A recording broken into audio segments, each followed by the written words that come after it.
on. Hi there, everybody, and welcome to the stream. Welcome to Roll with Advantage. My name is Joe, and boy, it's just a pleasure to have you here with the Salamander Coast group. I've changed up my lighting situation from last Salamander Coast session, so I no longer look like I'm in a true crime documentary. Instead, I just look like a normally lit person.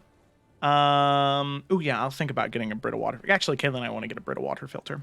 But anyway, sorry, we were having a riveting conversation about water softeners before we went live, so sorry. Let's catch everyone up. It's so interesting. Don't you guys love being old? Yes. Also, I would like to introduce everybody to Morwen's new art. Look at that. You can see it down there. It's so cool. Oh, my knuckles are see-through. That's funny. Look at that art. Amazing. You can't see it on that art, but during the break, it'll be rotating on a sort of swivelly, not swivel, kind of like rotating image thing, where you'll be able to see the full art. Lovely art. Amazing. Great stuff. But I think with that, we should go ahead and roll our intro and then get started. So let's go. Intro. Bye-bye.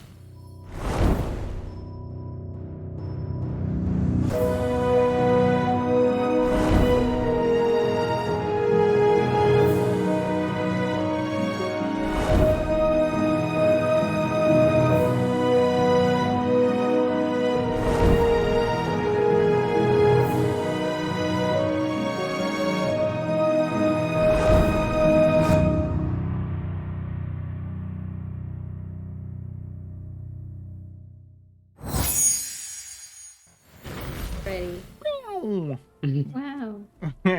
All right.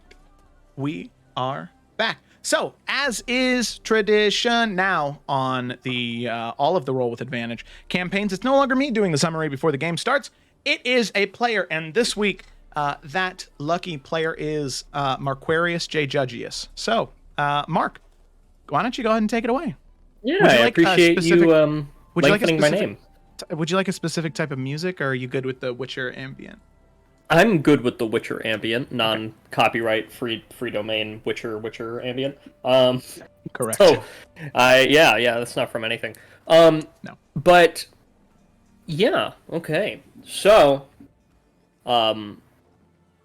last we left off, we basically were fighting these things called the Bon Sheen that showed up in the Eve because they said that Desmond had something that they wanted, or their master wanted, and we can assume that their master was the Dark One, or somebody who is affiliated with the Dark One. Either way, SpaghettiOs. But we managed to defeat them, partially with the help of these two newcomers, Carasilla and Morwen, also known as the Dulski twins, who just so happen to be children of the Flame.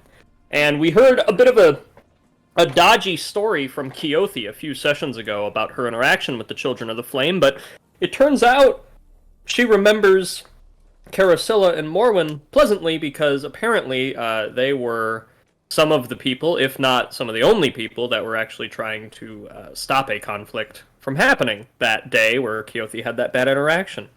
So now we're all buddy-buddy, because it turns out that both of us have similar agendas and similar enemies that are after us. And there was a lot of catching up that needed to happen, mostly involving time travel stuff with the Dulski twins. But now that everybody's caught up, we essentially realize that both groups want to go to Bromsgrove, the city-state capital area of the Salamander Coast in the central Salamander. The trouble is, the Salamander runaways, that's what we're, the runaways want to be going to this Temple of Time first to go back in time and to stop a heist from happening, whereas the Dulski twins were prioritizing getting to Bromsgrove before we do that, because of the urgency of their mission. But ultimately, it seems that the decision was made to go to the Temple of Time first, and if we're going back in time anyway, and we manage to pull that off, there will be time to do what the Dulski twins want to do, and perhaps even entirely prevent what had happened, where the Dark One's legion had opened up. That's the other thing. The Dark One's Legion opened up, so now we kind of have to find a way around that. And we're deciding to go by sea because Bianca saw a mysterious, perhaps wholesome, perhaps terrifying eye patch man in the middle of the night who is maybe a god, and maybe this Crow Lord person that some people have mentioned in this area of the world. He made a boat suddenly appear to help us on our mission. And one last thing. Another thrall of the Dark One, the man known as Wicker Apenary, was after us. And he had a jar full of shadow bee things. So he's going to be a problem later. And I think that concludes. I think that's all the things. All right. So, picking up right from there. Now, as Mark so wonderfully put it, yes, Wicker had shown himself. This individual of great infamy and fear behind him. A thrall of the Dark One, but not just any thrall. One of the 13 Forsaken. 13 individuals during the Dark One's original attempt at an uprising many thousands of years ago. This one individual, along with 12 others, tried and in turn failed and were locked away, never to be seen again. But it seems as though those seals are starting to break. As Morwen and Carasilla were having a conversation on a cliffside, waiting to see if there was anything on this note they had received from Lightbearer Dorian Almer. Upon opening it, seeing nothing, they started to hear the buzzing of what they thought at first was bees, but then was shown to be wasps. Furiously buzzing at them, hundreds if not thousands, as they made their way down the cliffside, as all of the runaways and the two new Dulski twins were sitting at that sitting at the beach, just looking up and seeing if they could do anything. No ship in front of them, nowhere to go, until this bolt of lightning crashed down from the sky, summoning a boat.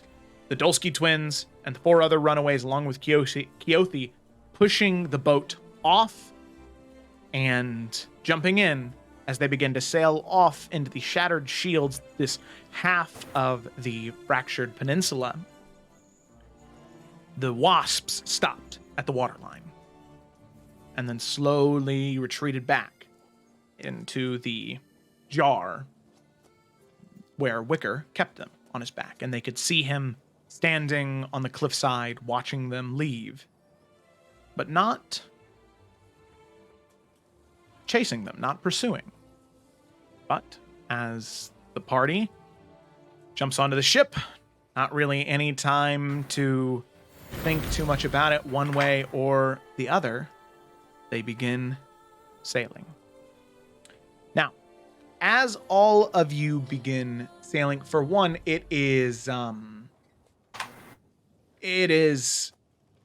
just a little tense, as until the cliffside vanishes from your field of vision, you can still see that this individual is just standing on the edge there of that cliff and continues to stand just watching. Luckily, the longship is easy enough for the group of you to pilot, even with very rudimentary ship knowledge. It's interesting as you go to reach for one thing or the other, it seems as though that whoever this ship was conjured by, it's been made foolproof almost. If you go and try and do something that shouldn't be done at this current moment, it actually doesn't work. The rope doesn't unfurl, the oars won't eject. It just does what needs to be done in the order that it needs to be done in. Almost idiot proof. So as all of you are jumping in and beginning to sail, eventually that cliffside does vanish and you are just surrounded by this deep, deep blue water. You can see just a hazy gray from where you came from and the horizon in front of you. Now, at this point, having just woke up, it is probably, maybe 6:30, 7 a.m. in the morning. It is, it's still pretty early, but all of you on the ship now, you generally know the direction northward just based off of the rising sun, and it is a clear blue sky above you. It's very cold. It's about 25 degrees Fahrenheit, which in Celsius is about -4. Gemma. So, yeah. So you are all now on the ship. It is kind of sailing itself. Really, all you have to worry about is pointing the head of the ship in a direction that you want to travel, and the ship just kind of does everything else for you. So, as the group of you are now on the ship, I open it up to you. What would you like to do? Cecily, as soon as there's time to catch their breath and they feel far enough away from that guy, she's just gonna kind of sit down and, hey, so, anyone know what the fuck just happened?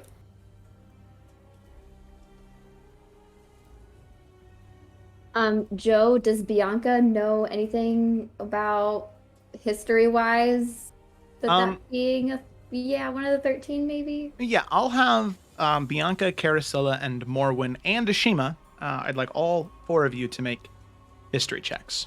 I feel like Keothi should too. Oh, sorry, Desmond, we dumb. Yeah, go ahead and one of you make a roll for Keothi as well.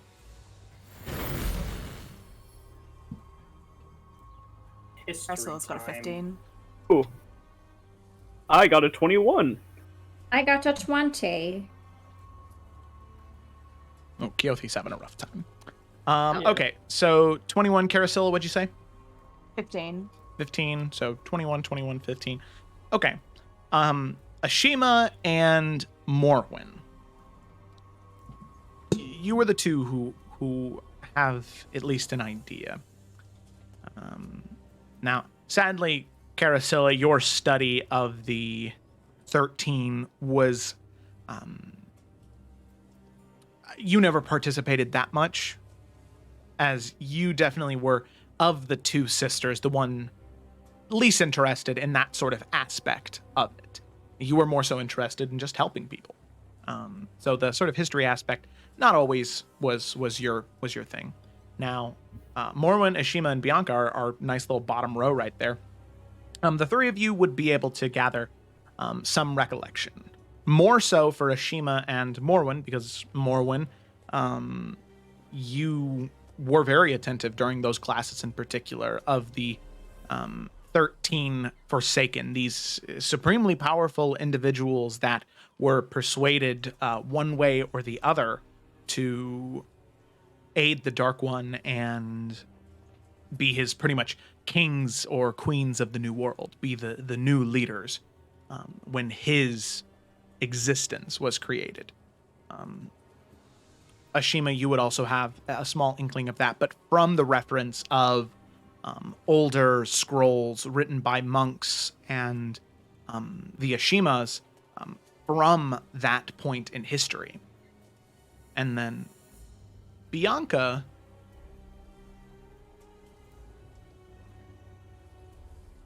the interesting thing is in your journal that you have, that the Blood Hunter journal that notates different experimentations that different blood hunters have taken, there's no denying that this tome is very, very old. And in the very beginning of the book, there are several notations that talk about some of the 13, and one of those being Wicker. So all 3 of you would recognize that as one of the 13. and then several other details on some of the other ones. Specifically, see, this is the part where it gets a little foggy. Specifically, the ones that were part of the destruction of the Goliaths in Bella Clara. So that would be Nakure, Wicker, Cassius, and Clementine. Those 4. You would just have a very, very small inkling of. And Ashima, now seeing that, and Bianca as well, it begins to click from when you were there just a couple weeks ago.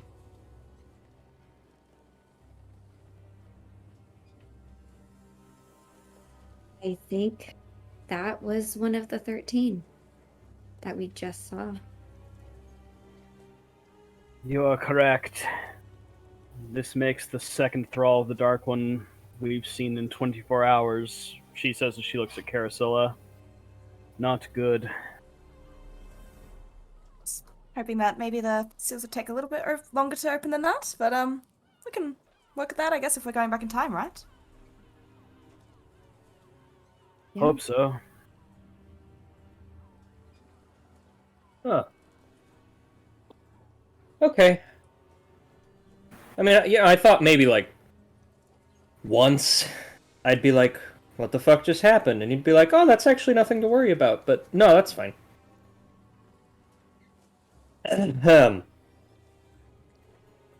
So there's 11 more of these fuckers? So they say. 11 more, and then the Dark One himself.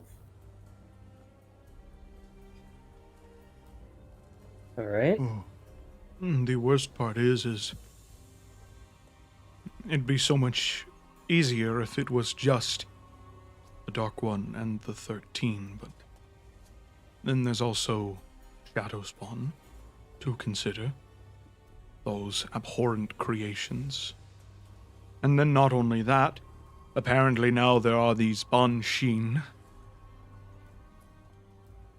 And then on top of that, there are just, in general, Dark Friends. I mean, you talk as if we're going to fight it today, or, well, plan to fight them at all. If your plan's working, surely that's going to at least stop a lot of that process. And that allow for a bit more of, I guess, gaining better troops. It's not like it's only us against them. They may have an army, but we can get one too, right? That would be the hope. I suppose, in all honesty, if this does work, and we do gain time, it's been a while since I've been home. And maybe if I come back with a good reason. Those of the Shain Ka, the warriors of Anakalathai, of the Hearthstone, they may be willing to leave and fight. But, and you can see her kind of grimace and look down towards the wood of the boat, the floor, and just... But we have to get there first. That is the issue.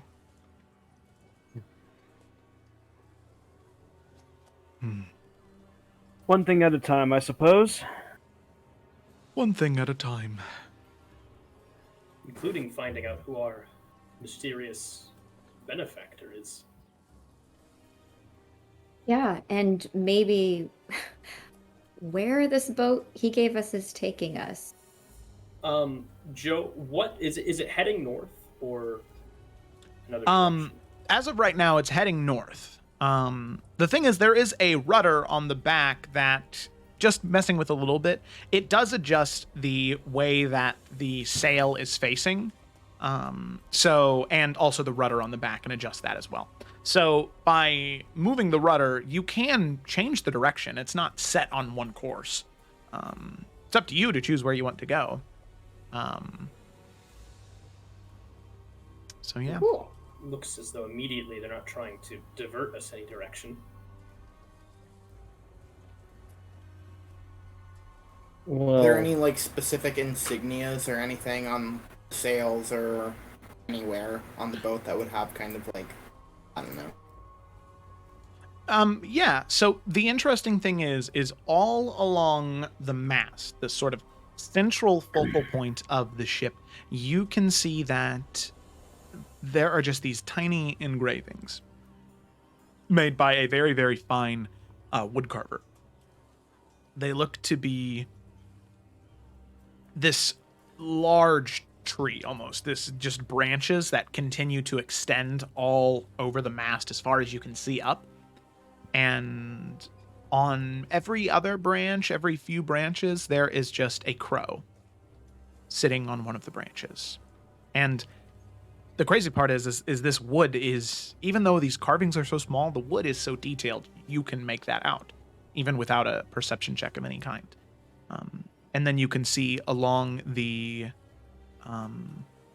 bow of the ship, on the port and starboard side, closer to the front half, you can see that there are two what look to be lightning bolts that are pointing forward, out towards the sea. So crows and lightning. But that's about all you get. No, this is property of water Jesus, you know, like none of that. Water Jesus.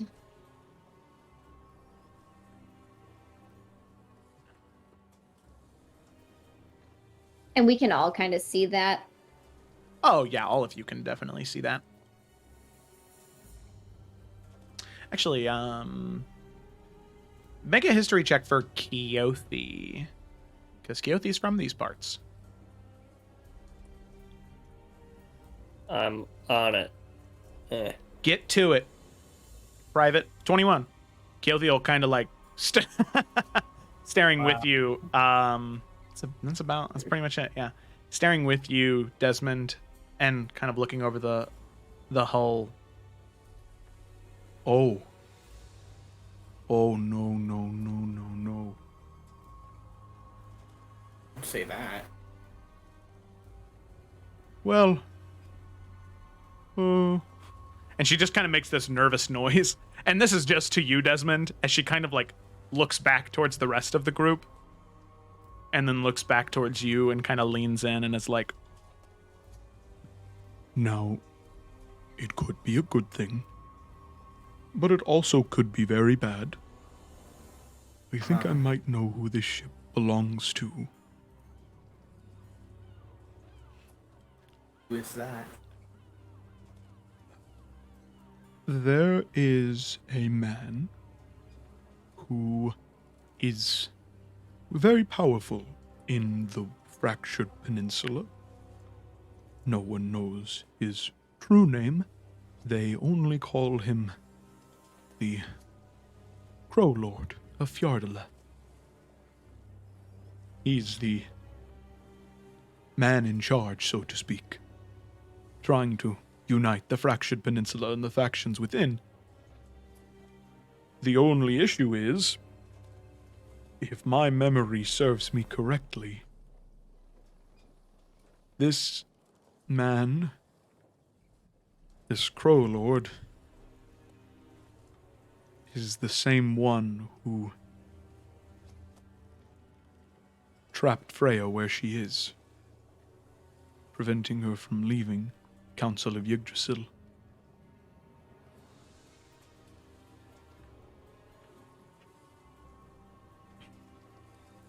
So either A, he doesn't know that we are, I like to consider friends, but that we are allies with this Witch of the Woods.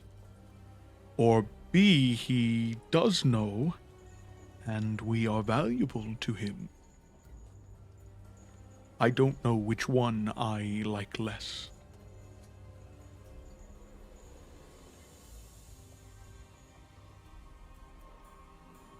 I don't think that he's like leading us, do you? In the danger thing. You were cutting out a little bit there, Desmond. Ooh. don't think he's like purposefully leading us into danger other than the danger we're leading ourselves into, do you?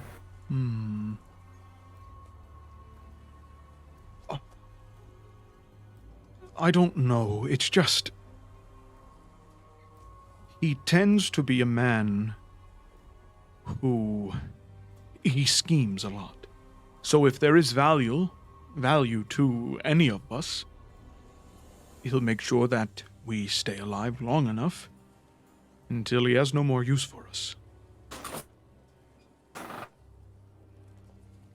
Unless for some reason he's had a change of heart. But... And you see her kind of stare at the water and swallow a little bit. Something tells me that is not true.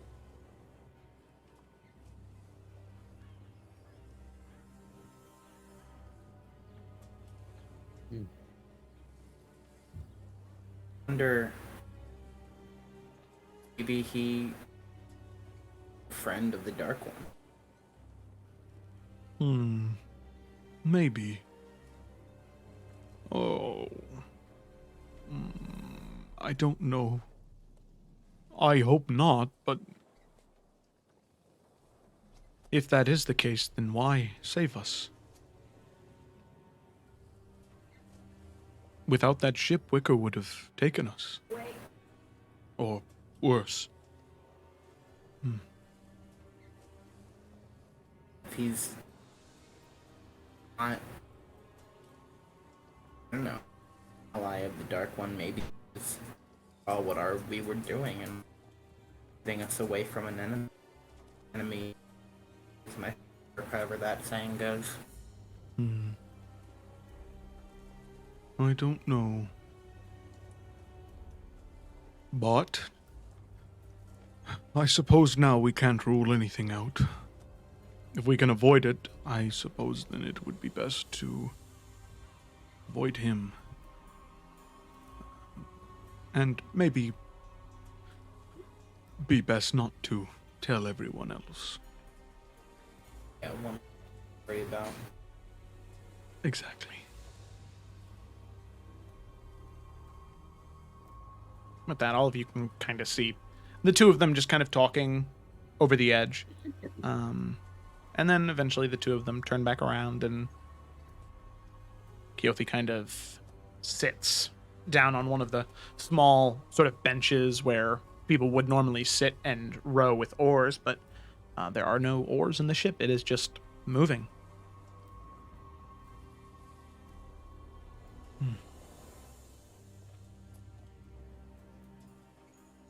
So, as the ship continues to sail, what's everybody doing?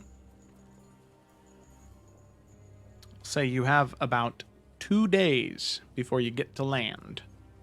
Any type of land. Yeah. Cecily is gonna start searching the boat for food. Yeah, I'll join her and see like about rationing. Yeah, go and make a couple investigation checks. Alrighty. Cecily make two, or each of us make one. Each of you make one, as you're kind of each searching separately. I'll tally up some water, or like see what we can do about water. Okay. Just to make myself more useful. Yeah. If I'm also rolling. We're gonna drown. And Cecily got a 14. Okay. So there are no food rations on this boat. Eh. Yeah. No food rations. However, Ashima, you do find one small cask of water. Now, this is not salt water. Luckily, this is fresh water. Drinkable water.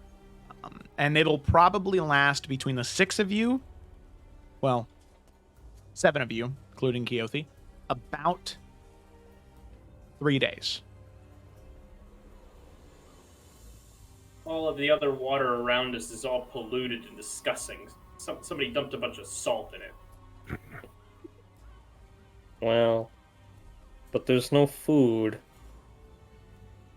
Would Well, would we have had packed up any of our stuff, or do you think we would have not taken anything with us, Joe? Oh, well, you know what?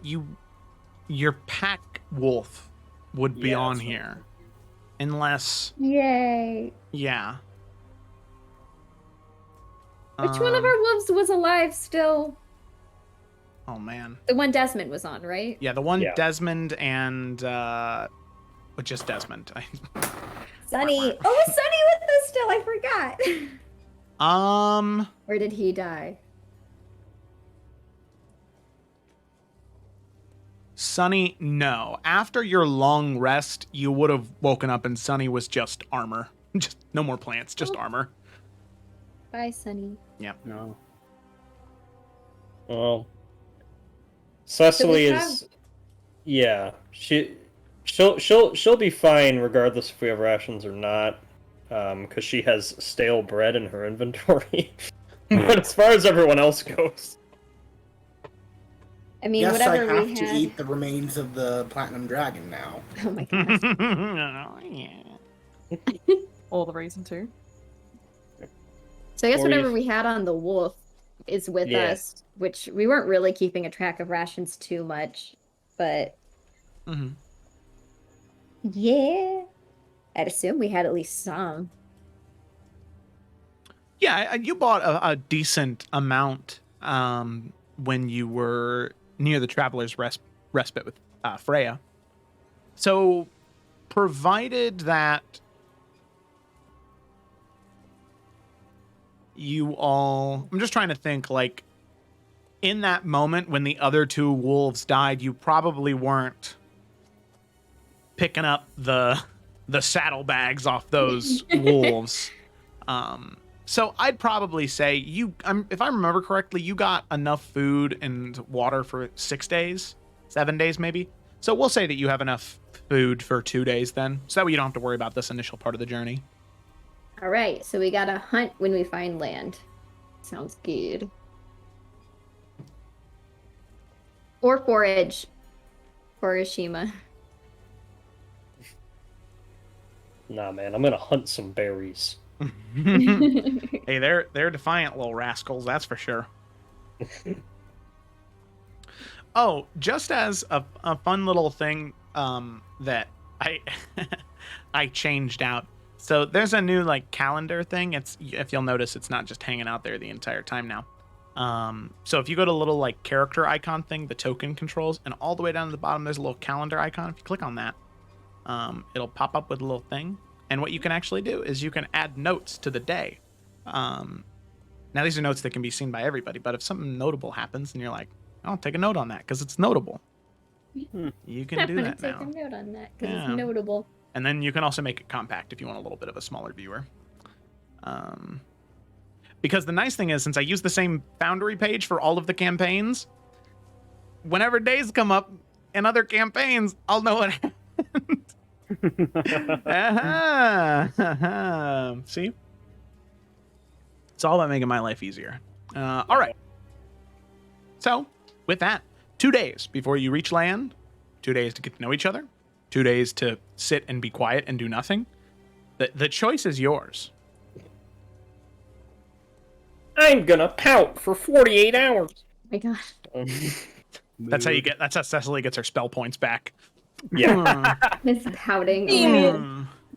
I was blue a while ago. Still mad about it. Why were you blue? Shima said the thing about pistachios. Man. But yeah. Well, Cecily, I imagine she'll walk out and notice Bianca getting out the rations, and she'll have the stale bread in her hand and be like, "Okay, this is a really big deal for me, but if we need to share..." Oh, nope, never mind. And she'll just tuck them away and act like nothing happened. Yeah. So, how long are we on this thing? Well, I think it could be anywhere from like a whole day to, I don't know, potentially maybe almost a week. I don't know. I don't really sail. Do any of us really sail? Anybody here who has any experience with boats? Oh, I have a little Don't, bit. Sail? We've sailed. Excellent. Right, Keothi is captain then? Oh, no. Yes. No, I mean, if everyone else is okay with it, I suppose that I.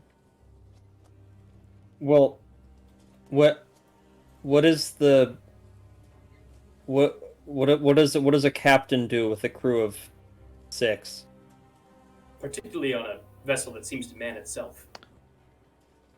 And you can see her kind of like open her mouth and close it and open it again. I suppose you're right. Well- Keothi's friends with a pirate too, so maybe she has some. Watch it, Desmond. Okay, for those who have sailed, and then Bianca will pull up. Do we still have at least the map of the Salamander Coast? I know we had a map of Bella Clara, but did we have a Salamander Coast map with us? Probably. I would assume so. Okay. I mean, that sounds like something Bianca would have packed. Yeah, I think because I remember we looked at a world map. So, yeah, I'm just gonna assume we have the map, a big, 3 maps at least. Three okay, maps. so she's gonna pull up the Salamander Coast map. So for those who've sailed, it looks like, and she's gonna guesstimate kind of where they were in regards to like Delner's Pass. So if we got off somewhere around here, we're maybe somewhere here. So how long till we can get to land, do you guys think?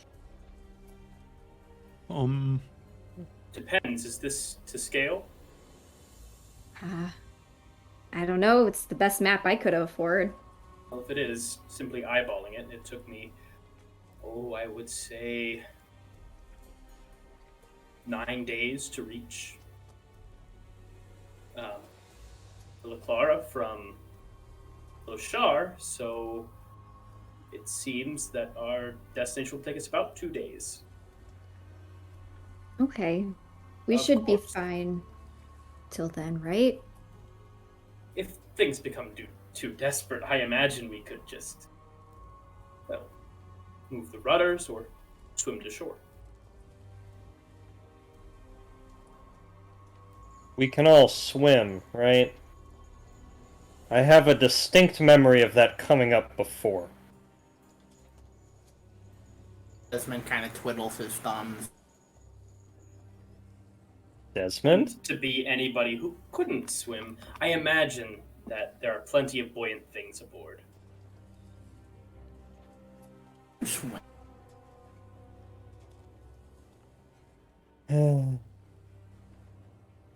Who's not? We have to swim. I'm not carrying you, Desmond.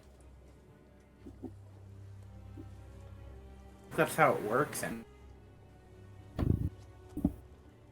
you can carry a personal. All right, shut up. Trying to be an Rock coming asshole. from you. Okay.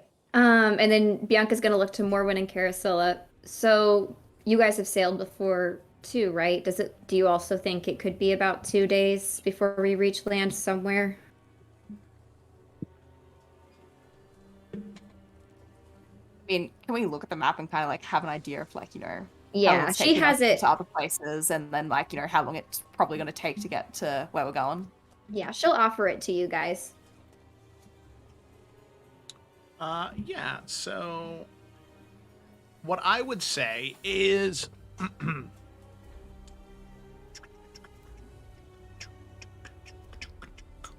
so right now, where you guys are at, you're maybe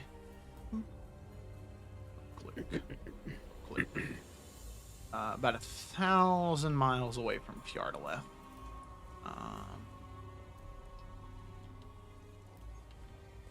Let me just look up.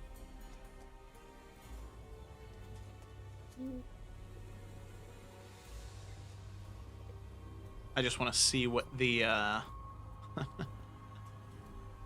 daily travel speed is about for a long ship. That's 3 miles per hour times 24. 72 miles a day. So you're about, what is that? A little, maybe 12 days away from Fjordaleth. The closest island is 2 days from where you're at. Unless, of course, you wanted to get back onto the mainland right around near Delner's Pass. Because you could easily do that. Probably only take you a day or two as well. But moving away from Delner's Pass and the sort of origin of the Shadow Spawn, and moving still northward towards Fjordaleth and the temple, probably the island path is where you want to go, especially to avoid the most danger. 2 days seems about right, depending on the wind and such, but roughly 2 days, yes. Hold on, wasn't it 2 days to Delnar's Pass? Oh, I thought it was 2 to the nearest island. I thought it was only like 1 or Yeah. 1.5 to Delmar's 2 to the Pass. nearest island. Oh, okay. Well, Yes. So what? So we get on an island, hope there's food on it or something, and then just keep going? It seems that way. That's any if you can fish. That could always be an option. I only know how to fish in a stream. There was a way that I learned how to catch fish on the riverbed, but sadly, no fishing pole, and no spear. Well, I mean, if we're up on the shore, I'm okay at stick fishing. That's Oh, really... yeah, wait a second. How'd you guys fish in Water's Wake? Well, not with fishing equipment, if you're like me. You just, sharpen a stick, go in some rich person's pond, make sure no one's looking, and, eat some of their decorations. I mean, before I was making money in the pits, I would just lightning a couple of fish that were close up to the, in like whatever, like Cecily said. But that Wait. was before I was. Oh, yeah, I can do that now. Shit. Oh, we have plenty of options then. Yeah, that's Yeah. great, actually. We should Also be cook fine. them right away too. Good. I imagine if we pass by any sandbars as well, or any lower sea level points, we might be able to grab some seaweed as well, but we need to boil it. And water is a little precious. The island might have some coconuts or bananas, maybe. Well, no, this is still cold, isn't it? Never mind. yeah. Why? Yeah. What do you mean? Water is No, that's Felicity shit being fish? like, boat campaign. We're gonna go to Campaign. Treasure Boat. Island. Campaign. Nope. Retcon. There might be stuff on the island, says Yeah. Melissa. It'd be says Bianca. kind of like England. like you're just, it's a Yeah. whole bunch of mini Englands, you know? There England has bananas. There are pawpaws. I mean, now. Maybe we'll find tea. So it's also winter. Yeah. So you're kind of... I think we're maybe gonna find pine cones, but we're probably looking at meat as the main thing. Mm-hmm. Hey, Which did I you know- a vegetarian? Yeah. I think you. Yeah. Vegan? A pescatarian? that's the Vegetarian, one. but Vegetarian, okay. as a practice, not as a Yeah. Right. Oh, okay. Because there was that one thing you said about, like, a meal offered in kindness by a friend, or you know, that thing. If it's offered to him and there's no other options, then yeah, I'll take it. Well, we'll still try and get you some seaweed. Or pine cones. Nope. No. You know any pine cones? No. Still have a magic mushroom in my bag. Definitely don't. Yeah, I saw that Oh, I Bianca don't- still has candy. You can I make have pine two- needle tea. I do have candy, but I think that magic mushroom, Desmond, because Bianca has one too. I don't know if it's still in her inventory, but that's a poisonous magic mushroom, isn't it? Yeah, we were gonna No, use it to I kill have- Brennan. No, I have the one that we bought from the dude, like the psychedelic one. Oh, that's funner. Yeah, I think I don't know. I think Ashima had some too, unless he gave them away or something. Oh, yes, the one that Cecily used for something. No, that was my chocolate, and that's gone. I gave it to the Brotherhood. Oh my god, all these snacks. Okay, we can No, start I talking just about have it. I have psychedelics. Okay. All right. You guys are covered on food and water. Yeah. Right now until you get to an island. You're Perfect. good.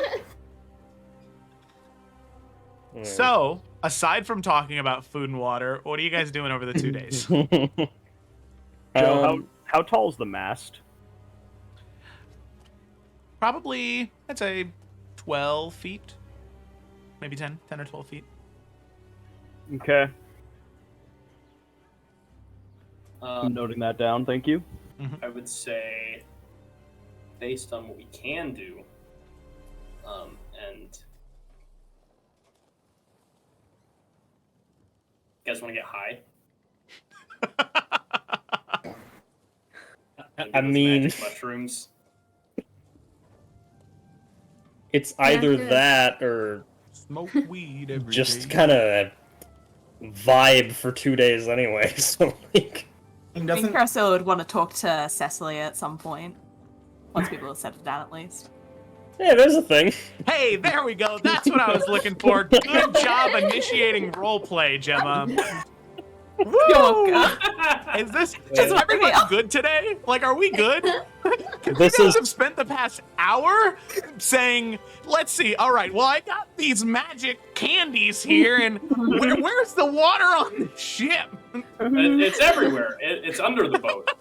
Drink the salt water for all I care. Just do something. Bianca Man. would probably talk to either Morin and Carosella or one of them, or yeah, at some point. Probably both, though. Okay. I kid. I'm not actually upset. Oh, I hope Yeah, not. but- I was having fun. Okay. So, Carousel and Cecily?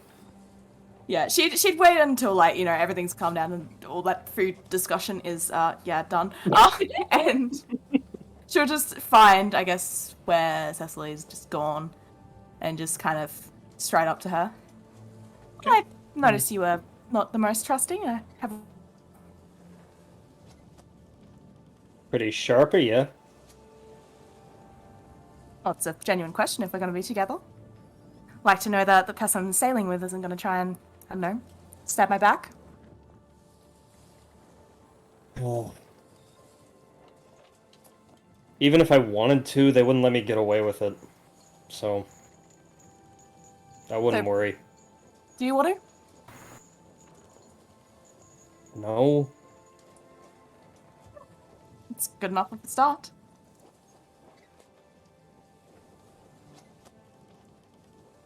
Though I would hope you don't go around wanting to stab many people. So,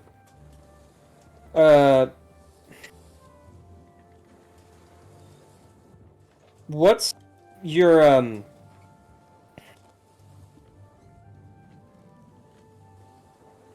why are you happy? I mean, why not? You telling me you've never been happy? I was. Well then, I don't know. Find what made you happy then. Make it happen now. She's just kind of gonna stare at Carosilla, kind of appalled at the simplicity. I mean, you could always just start with maybe try to have a little smile on that face. You know, feeling genuine or not, it always seems to help. Oh, fuck. Have you ever ran an orphanage? No? Well, you'd be really good at it. I mean, you not really, but you are doing all the shit they did. Perhaps. Well, I mean, how about this? You're a song person yourself? A song person? I mean, we're on a ship, but anything seems appropriate. I know a couple shanties. Look, if you need to do it, go ahead.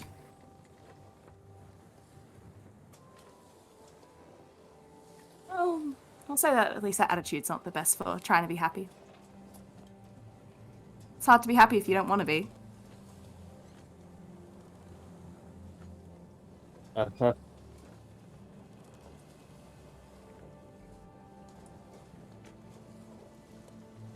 But, we'll see what happens. I'm just gonna give a pat on her shoulder. Kind of sensing that she doesn't really want to be there. Yeah, she's gonna just gray rock you. Like, she's like, oh, okay. Yeah. Yeah, just a little pat on the shoulder and then just move off, give her some space. And she will sit down and grab out her Gertie and just start cranking away. Try and recollect any shanties that she has heard before and then just get some music going. Okay. So yeah, with that, after maybe about 3 hours of being out in the water, literally nothing but outstretched sort of bluish gray water to your north, south, east, and west, Caracilla begins to crank on the hurdy-gurdy and create these very lovely notes and melodies begin to emerge out of the instrument. And what's the vibe of the music you're playing right now? Is it happy? Is it more melancholy? What are you? What's the vibe? The vibe is very much more that joyful kind of side of things. Probably like, a couple of things that are meant to be more humorous, I guess. Okay, yeah. Just because people seem to be stressed, so, Maybe a couple of happy ones, especially at the start, just for Cecily. Yeah. Just for Cecily. I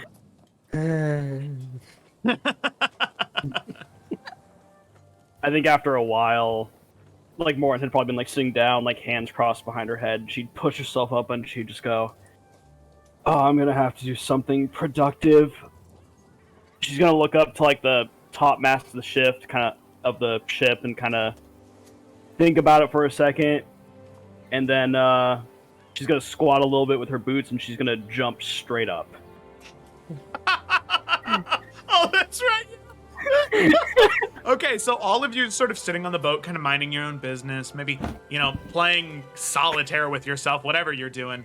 And you just hear Morrowind say that, and you look over towards her, and like standing parallel with the mast, she just jumps. And jumps up, and I'm assuming you're landing on the top of the mast, right? Or are you just kind of jumping up? Sorry, what was that? You cut out for a second. Are you jumping up like on top of the mast and just kind of standing there? No, she jumps up, and she actually doesn't jump as high as she can. She holds back a little bit, and she basically kind of like wraps her arm around the mast, and she starts doing pull-ups. Okay, so you see her jump 12 feet, 15 feet up in the air, and just grabbing onto one of the vertical pieces of the mast, or horizontal pieces, just starts doing the pull-ups on that piece. Bianca is the two big eyes emoji. That Keothi is as well.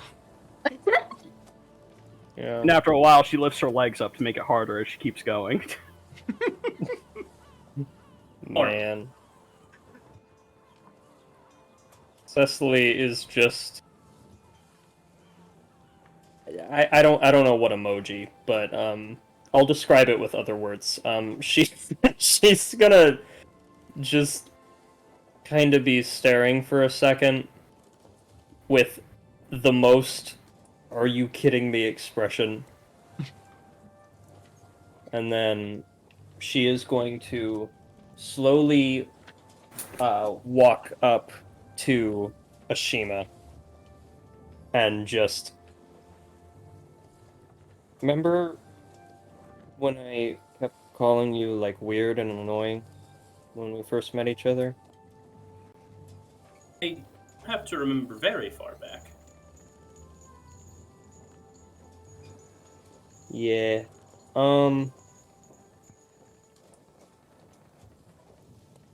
I just wanted to let you know that apparently you weren't that weird and annoying.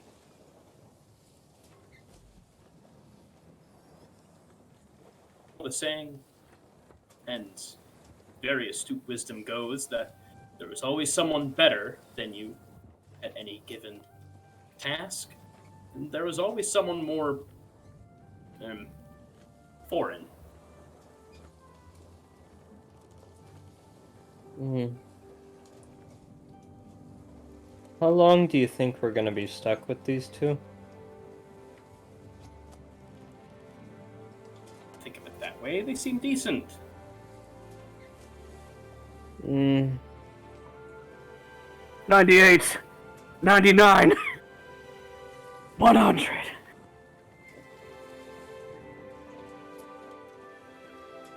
Look, it took me a bit to even be okay with being stuck with all of you.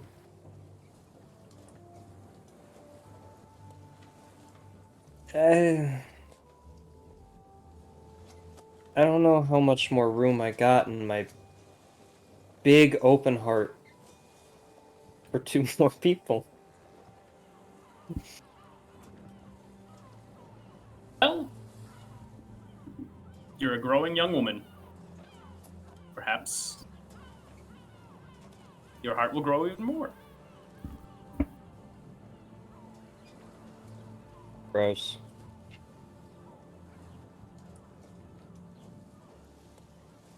That's that. She'll walk back to her corner.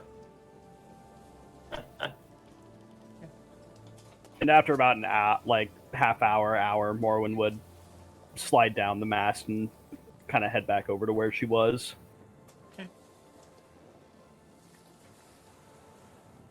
Bianca's gonna go over to the twins after being just immensely impressed by feats of strength and music. You guys are incredibly talented. Thank you. Oh, thank you very Seem much. to be quite the group yourself, so Thanks. might be a good match. Seems like we did well together with those Bansheen. So, Given the circumstances, I would have to agree. so how long have you guys been Children of the Flame? Oh, a few years now. Around 3? Sounds about right. In your did you mention being higher ups or something? You said you had a really important like letter, so I assumed you had some level of importance in there. I'm not sure how well informed you are on the different ranks, but we're both senior I captain as honestly know of... very little. That's like a captain, really. Senior captain? I don't know. That sounds odd. But, I mean, we have our own men, and this letter isn't necessarily where I would put our position, but, I suppose none of the Embed could do it, so... You're the ones that stuck with it. I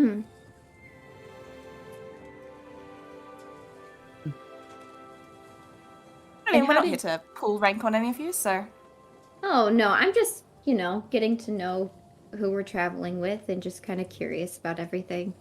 Like I said, I know very little about the Children of the Flame, and all I know is that they oppose the Dark One, which sounds like allies to me. She'll just kind of like shrug at that. And so how did you become or learn of the children? Were you guys, is it a big Brumsgrove?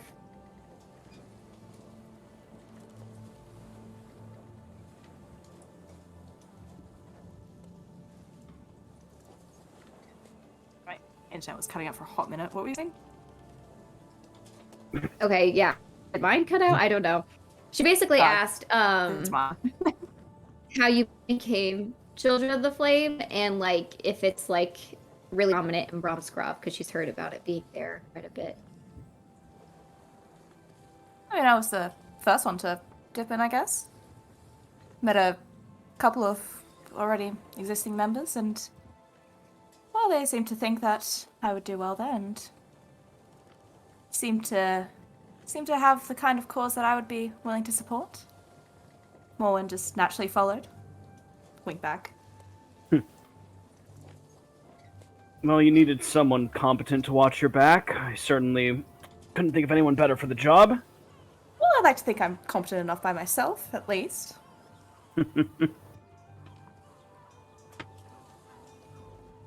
But it's, I would say, more popular in Bromsgrove than it is in other places, but I think overall it's kind of had a little dip in popularity. Yeah, I've heard just from word of mouth some mixed stories. So, but you never, word of mouth, you never really know what to trust. Well, we have some mixed stories ourselves. You don't need to worry about debating it too much. Oh, that sounds good. And you're both from Bromsgrove then? Have you ever traveled before? Not until we joined the Flame, no.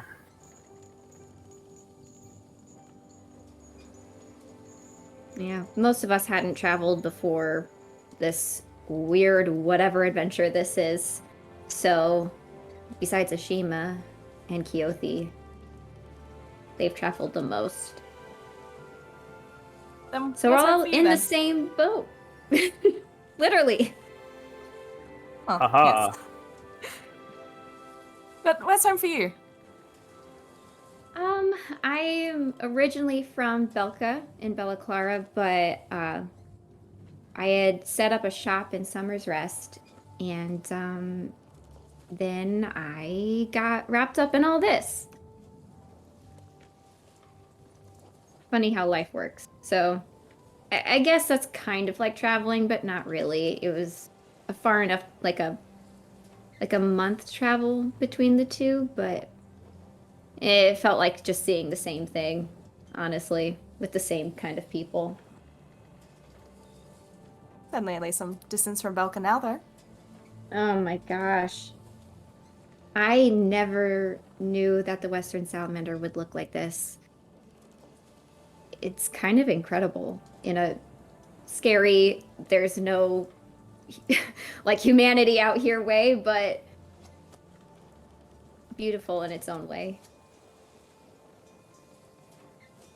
I agree more.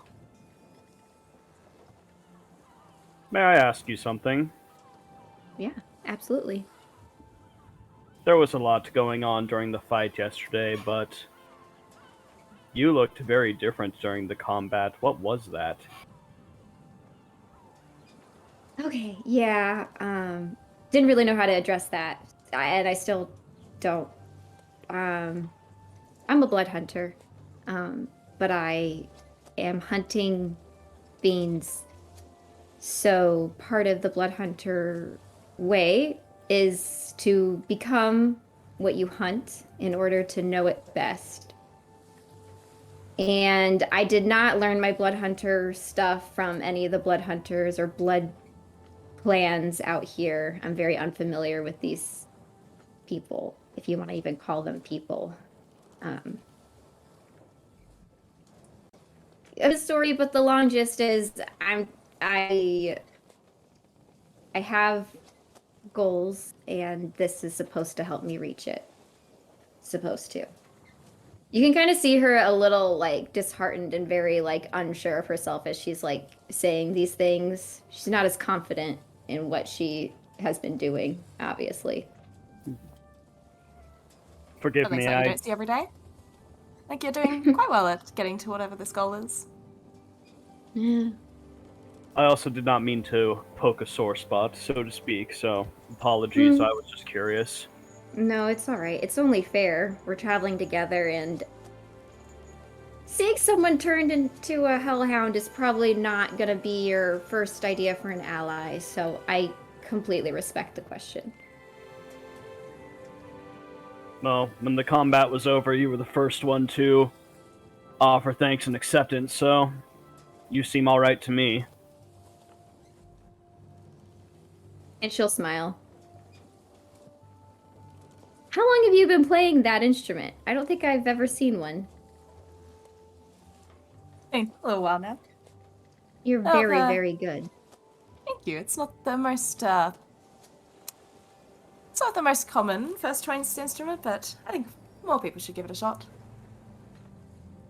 I agree. It's been my greatest companion over, well, other than Morwen. But it's nice to have something to, I guess, take the edge of some situations that could be a bit more tense, right?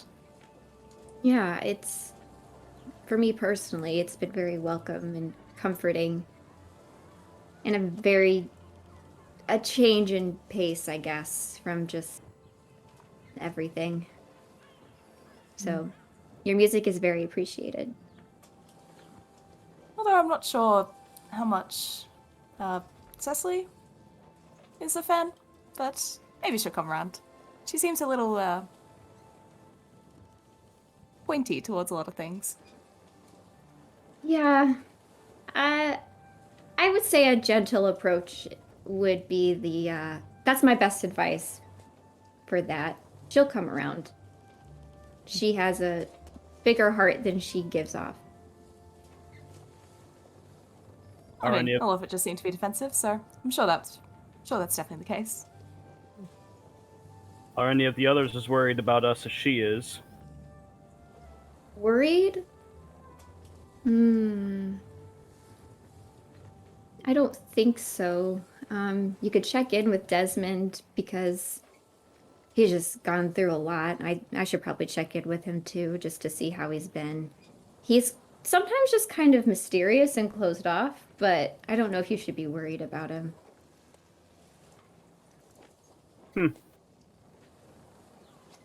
Otherwise, I mean, you already earned Keothi's trust, and Ashima will just naturally want to get to know you guys.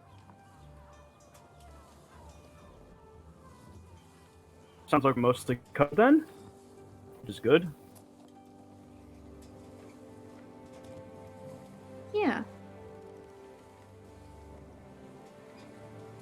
Well, if you get hungry, let me know. I'm gonna go check on our rations and make sure nothing's getting disgusting. Do you need any help? All right, thanks. And then she will go do her thing. Okay. All right. So with that, you separate from the Dulski twins and go to check on the rations. So with that, day continues on. Anything else happening on this day for all of you, or just kind of resting a little bit from the horrors of this morning and last evening? I think Desmond's gonna try to talk to Keothi. Okay, yeah. So you can see that she's just sitting along the edge of the ship on the port side, just dipping her hand in the water and then waving it back and forth and then setting it on top, and every once in a while just kind of poking her fingers into the water, drawing little pictures, kind of move.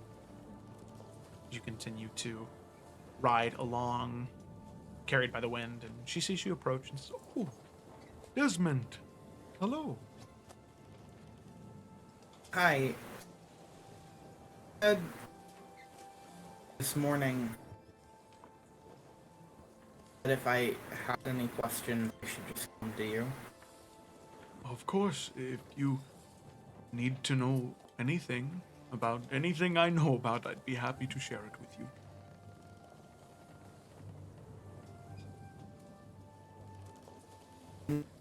Before last was after Poe had left.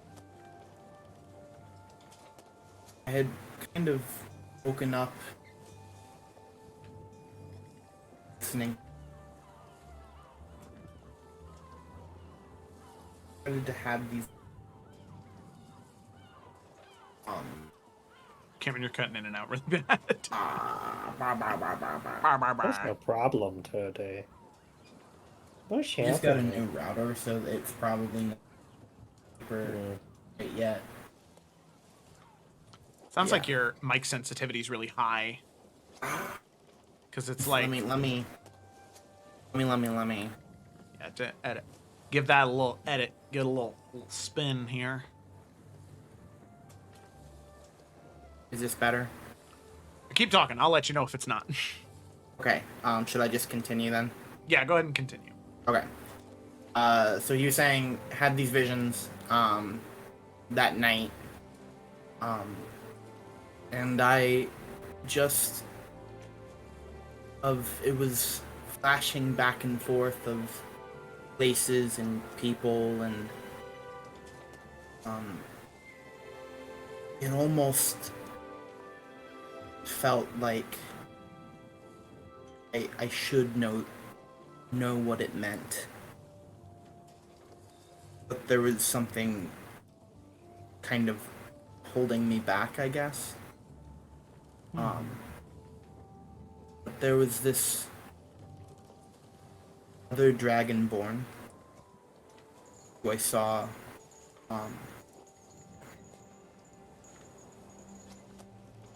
and they were red, the scales, and it was one of the most peculiar feelings I think I've ever felt, seeing them in front of me.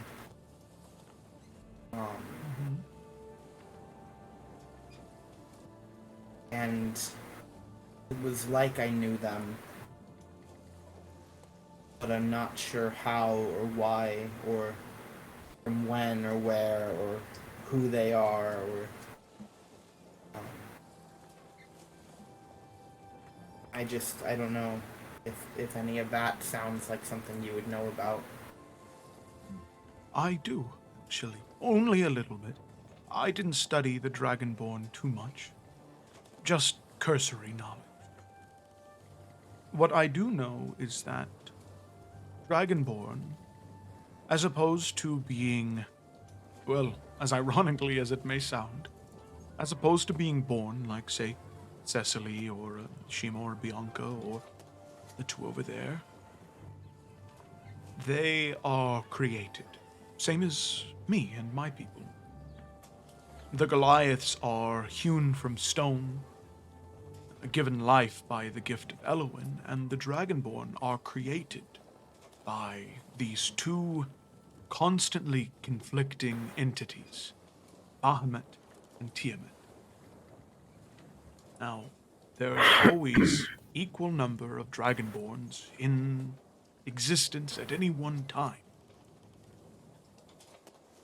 And what ends up happening is every Dragonborn, when they're created, they have a counterpart that is created with them. This counterpart is their sworn enemy, their nemesis. They are trying to accomplish something, and the other is trying to stop them. And, at least from what you've told me, this red Dragonborn is metallic, or is chromatic, and you are metallic. So then it would lead me to believe that this vision you keep seeing would be of your nemesis, your person you were created with.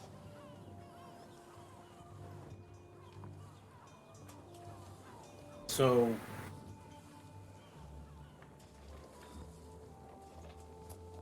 do you think that they know who I am? It's hard to say, because you said in those dreams you saw them. Was it, and I know this might sound odd, but was it dreamlike? misty and foggy, weird things happening, or did it seem normal? Well, it wasn't normal in the sense that it was every time I would blink, it felt like it was like I was somewhere else or seeing something else, and I was back at the campsite, and then in a temple, and then in this ruined area, and this in front of all of these people, and then in front of them, and it was flashing around in my brain, I guess. I have a thought. Ashima? Ashima, could you come over here just for a moment? Yes. He has been lying down in the sun, with like the top part of his robe undone and used as a blanket, just relaxing, something. Yeah. Okay, so Forgot how chilly it was. How can I assist? well, I had a question for you. Now, you are obviously a reincarnation of Ashima, the Tongwu path. Now, my question is, in your dreams or when you're meditating, do you ever see images or visions of your past lives? Is that something you're able to draw upon? Again, more accurately, the reincarnation of Chongwu, and more previously, well, the lineage is unimportant. Not often. It's a very rare thing for us to see parts of our past life. We don't expect to. Would be more accurate to say. Why? Well, and you can see her kind of look to you, Desmond, and sort of looking for approval to say. He'll give a slight nod. Desmond has been seeing things. Specifically, the morning after Poe left, he saw visions in his dreams. Things that seemed real. Him in different places with different people, but always facing off against the same person. And you're familiar with the Dragonborn and their cyclical nature in life. And I was just wondering if you knew of any way to try and recreate something like that. To actually open one's mind and try to reach out for those things, rather than have it be an accident. I believe it would be possible. The reason why I can seldom see my past lives is for the same reason that you can't see your forehead. All the atoms have been... The key has more or less been coalesced inside of me to create me in reincarnation. Dragonborn work in a parallel. So therefore, it's not something that, Desmond, I think you could unlock within your own mind, but would have to transcend it. I worry about the more sinister implications of it.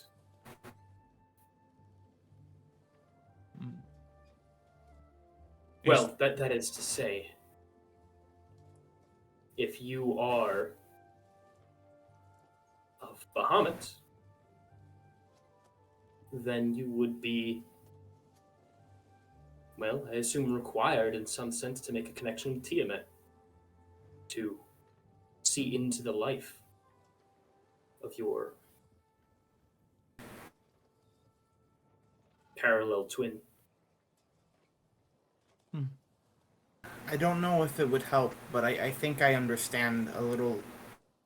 There's, and I don't know if this is something that either of you have ever read about or known about, but, I've always, since I've known, had this ring on my finger. And, it's almost as if it's alive. that I can feel its heart beating. And sometimes it'll slow down, sometimes it will speed up.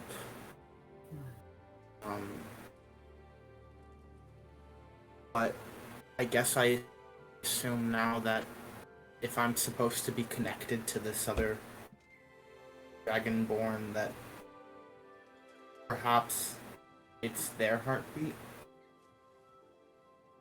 I don't know if there's any way to use the ring in a way, and I don't know. All of this is completely Foolish lost question. on me. On my part, but simply asking it. Your certain heartbeat. What was that? Couldn't hear you, Connor. Oh, foolish question, but I just want to be certain. You're certain it's not your own heartbeat? You see him kind of like looking up in the air, trying to like calculate. It's like, yes, I'm certain.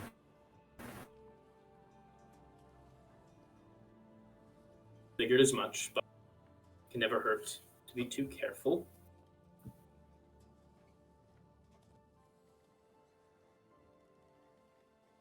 So I almost wonder. He'll take it off of his finger, and offer it to Ashima to see if he will put it on to see if he can feel the heartbeat as well, or if it's just Desmond who can feel it. Sure, he will do so carefully.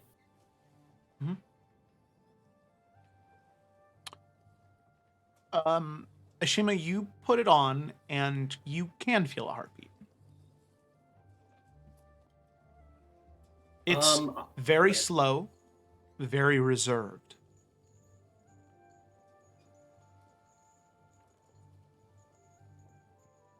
And he'll take his other hand and put it to Desmond's heart and just close his eyes and count and see if he can... Just to see if they're lined up at all. Nope. So he'll open his eyes and say, that is curious. Clearly you have some connection to this heartbeat, but it's surely not yours. And it's surely not synchronized with yours either. Oftentimes when people share a certain kinship, whether as lovers or siblings, twins, they often share a heartbeat. Or at least a rhythm. But yours is quite distinct from this one. It's far more reserved. Slower. Do you mind if I see? Please do. No, of course. She takes it from you, Ashima, and she puts it on her finger.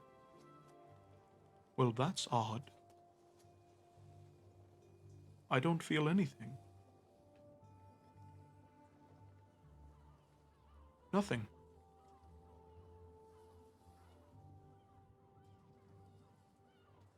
She gives it back to you, Desmond. I'll put it back on. Is it still there for me? Yep. Same where it was when you took it off earlier, just a few moments ago.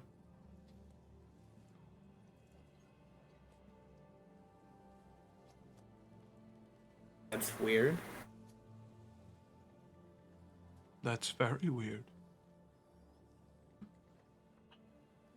Extremely weird. In my readings of anything, it doesn't match anything I know of. All I know of is, well, you are tied to someone, Desmond. And Ashima, you are tied to someone as well.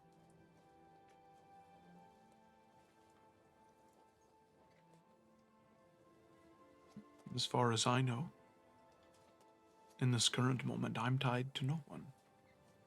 It may not be specific to you then, Desmond, as Kyoto is saying. It may just be a focusing port of sorts.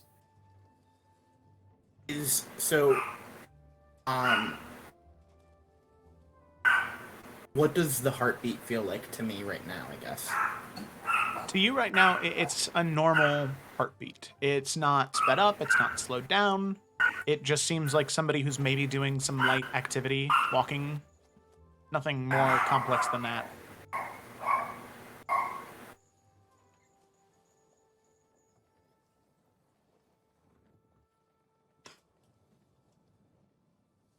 Desmond just looks extremely confused. Furrowed brow, scratching his head.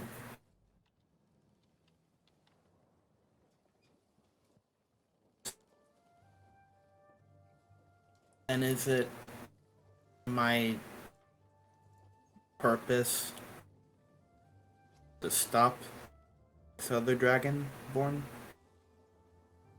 Not necessarily.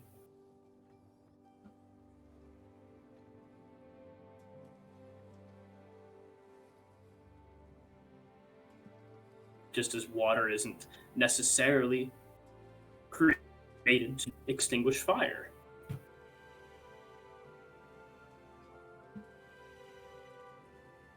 But they do share equilibrium in that regard.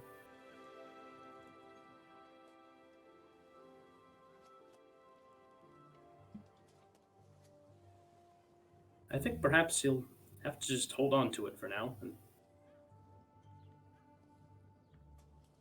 and wait, albeit with a few more questions than he had prior. He'll give after hesitating a little nod. And then he'll look back at Keothi and will ask, is there anything else that you know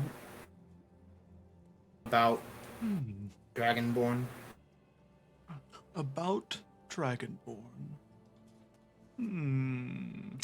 And she'll make a history check. I'll do this one, because she's talking to... Because I'm talking to you. It's not a thing related to the party. It's related to just Desmond. The recorder does not have access to her characters. Oh, yeah, she does. Okay, yeah, the recorder does.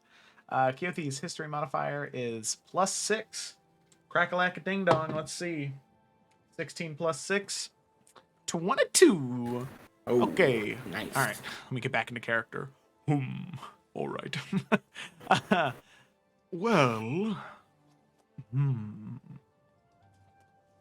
you know, there is actually one thing.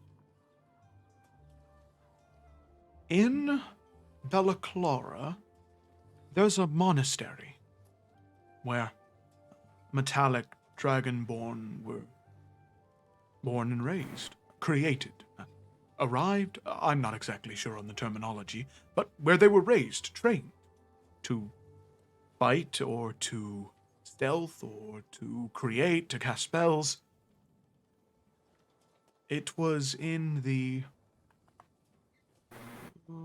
southwest corner of Belliclara, near the mountain ranges, bordering Iverion.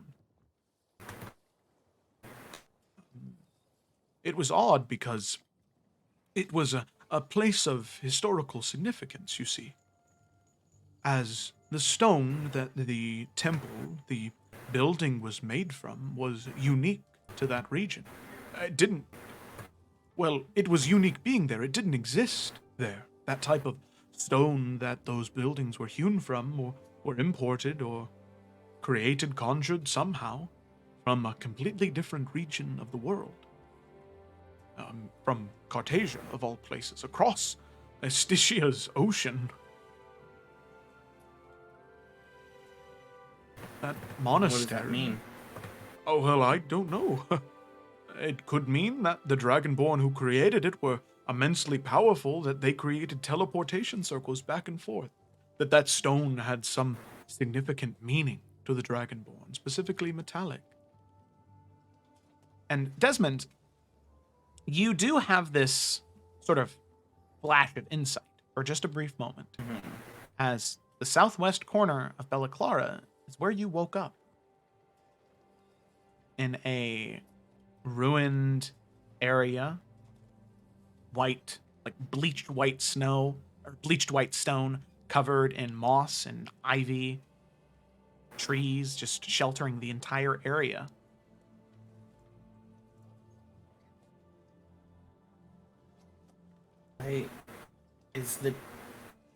Is it still there? Well, it was one of the places I wanted to look at when I was in Bella Clara, but sadly I didn't get to see it. Last I know, the most recent record we have of it was about 150 years ago. So, it could be. Dragonborn are sedentary creatures. They don't like to move very much.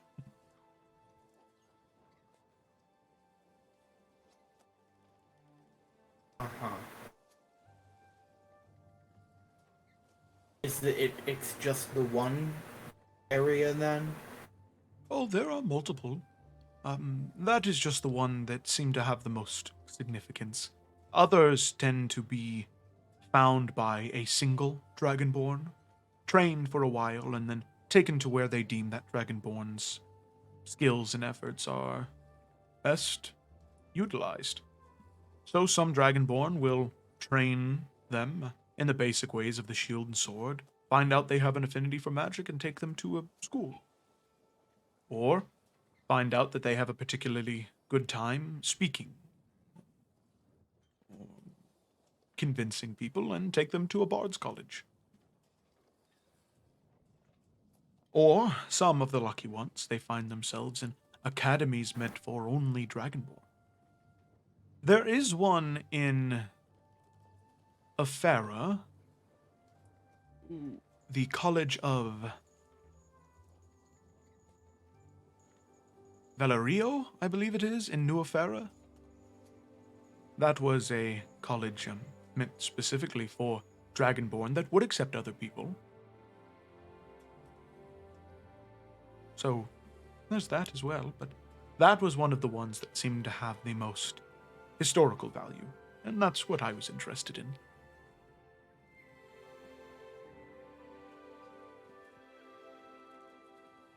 I don't remember, but when I met in that rest stop area, did she say where it was that she was from? Yeah, South Bella Clara, near Rivers Pass. That she was a few days' travel from Rivers Pass southward near the mountains. Mm-hmm.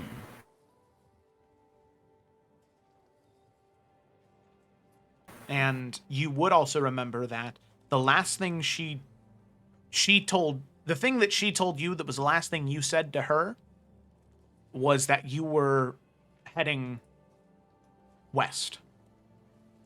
There was something you needed to do west. But I wouldn't tell her what it was. No, you wouldn't tell her what it was. Right.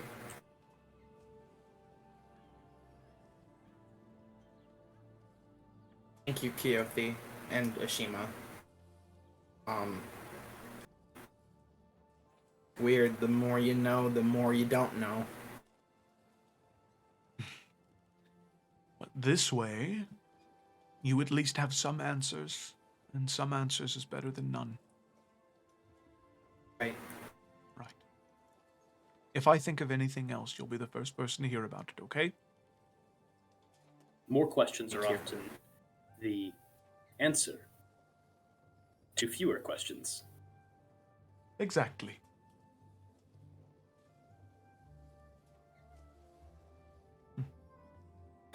Okay. So, with that,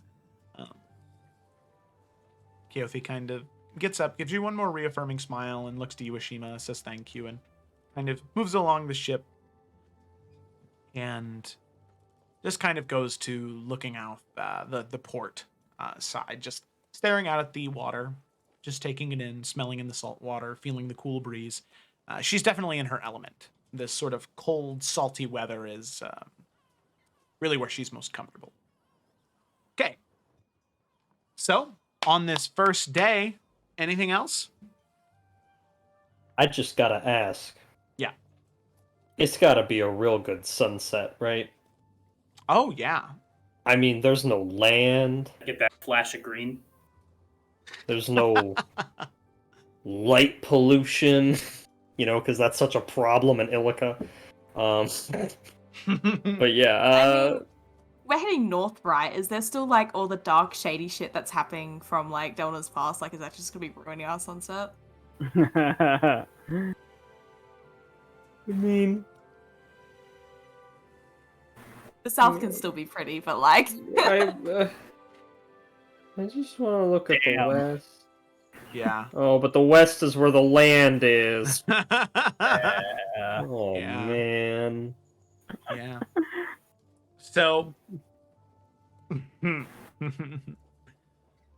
so if nothing's happening until sunrise or sunset, I mean. Oh, geez, this is in 24-hour time. That's terrible. 5 o'clock. 6 o'clock? Yeah, 7 o'clock. Okay, there we go. So, with that, reaching sunset now. There's no denying that the sunset in this realm of the world is beautiful.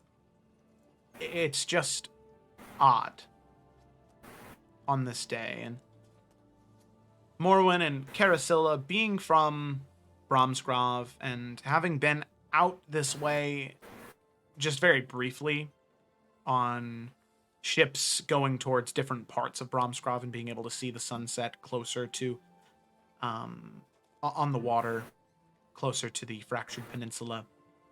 You've seen it before, and it is beautiful, but it's very odd, as you're currently passing maybe 400 miles away from Delner's Pass right now, but right parallel to it, you do see the sunset. You can see what looks to be these streaks of red and orange and purple and pink. But what's odd is at the very center, where there typically would be that bright, glowing yellow ball of light, there is just this, it almost looks like a black hole, where the light is just kind of bending around it, where those straight streaks of purple and yellow and orange and pink would be, they're almost being twisted, as if they were just being devoured by that darkness.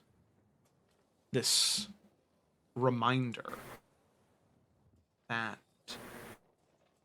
sadly, although in these moments you may find ways to smile and laugh and have hope, that there is something coming. This devouring darkness that even the most simple things that you should be able to enjoy, it takes away from you. There's no denying its beauty, but that beauty is marred by that devouring cloud of blackness.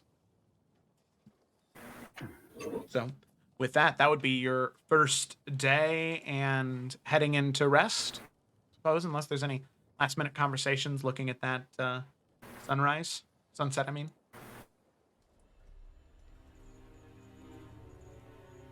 I'll take the first watch tonight. Do We we wanna still do want to do two? two people? Oh, hey, Bianca!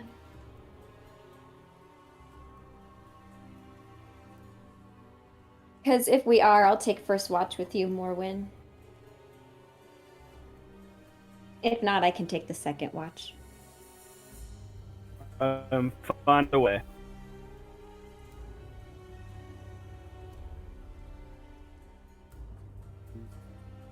And then I'll happily do the second. Okay. Well, I'll do one of them.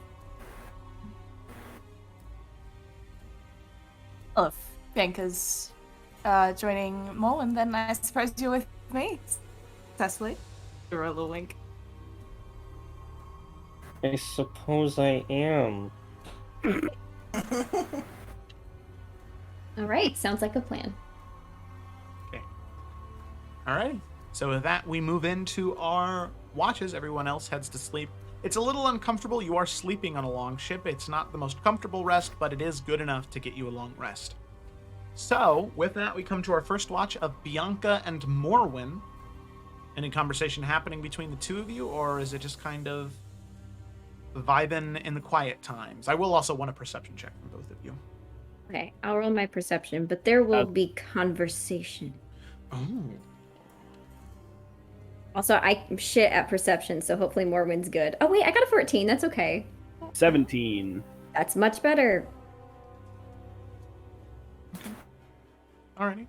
So, at least initially, at the beginning of your watch, the two of you don't notice anything. We'll see if anything develops. But with that, you settle in for your watch. And it's up to you two to initiate conversation. So Morwen's gonna point at the tall mast and be like, but did I say Morwen? I said Bianca. I meant Bianca. Bianca's gonna point at the tall mast and say, so how in the world did you do that? How? You see, when I first joined the Children of the Flame, they attached these rocks to my legs, and I just kept jumping until I got very good at it. Bianca wants to insight check that. No, Morwen breaks before you do that. Okay. Did I have you there for a second? Well, I was concerned first, and then I was like, bullshit, nuh-uh. No, and Morwen will just kind of pick up one of her feet and show off her boots. These make me quite good at it. I'm pretty good, talented naturally, but these roughly double, triple what I'm capable of doing. That's great, because that was fucking impressive. Oh, thank you.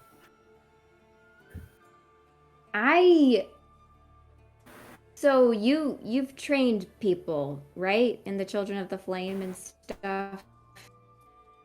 Yeah, it's only for about the past year once we were promoted and actually had men of our own to command and do so. But yes, I have some experience. Okay. Because, you asked earlier about the whole Blood Hunter stuff, and I would like to not have to rely on it so much as I do. And my father, he trained me in some combat skills, which have been very helpful on the journey, but I don't know, I feel like I should, if I want to not rely so much on this blood magic, I need a teacher to help me get started again. And if you enjoy teaching people, I guess I could be kind of like your student.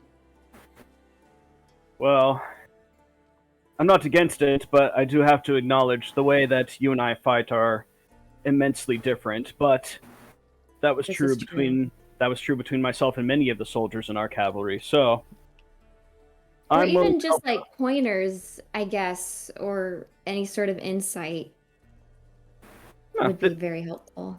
That I can very much do. That will not be a problem. Okay. Though I should let you know, I train very early in the morning, so. Yeah. Really? Oh, yes. Gets the body woken up and energized. Well, It makes it so if there's a surprise battle later that day, your body isn't catching up mid-battle. Trust me, it's done men in before. Do you take naps at all? Catch up? If I can. If I can't, 'tis what it is. You get used to it. I don't know. I've never been much of a morning person, but I guess like you said, I'll just have to get used to it. You and Carousel are the same in that way. I definitely want to give it a shot, though. I don't know. There's just so much attached to being a blood hunter, and it's hard to separate yourself and define yourself. Not, like even just saying the word blood hunter now, I have all this stigma against it, and I feel like I'm the only one like me. Well, So the only thing I know for certain is you stand against the Dark One. So, whatever power you hold, I'm grateful for it. Because to be frank, we need all the help we can get. yeah. Is what happened back at Delner's Pass as bad as what you and Carasilla said? Like, what did you guys see specifically?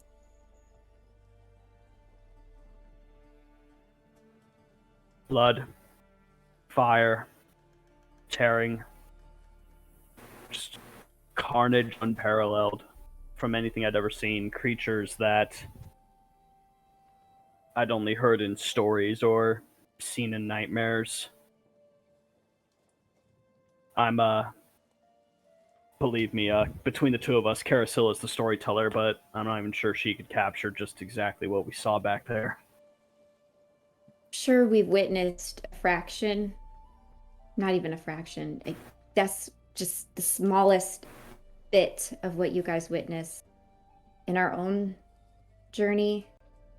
And I just couldn't imagine mass amounts of what we've seen. So realistically, do you think that going back in the past and preparing for that attack, do you think we could stand a chance?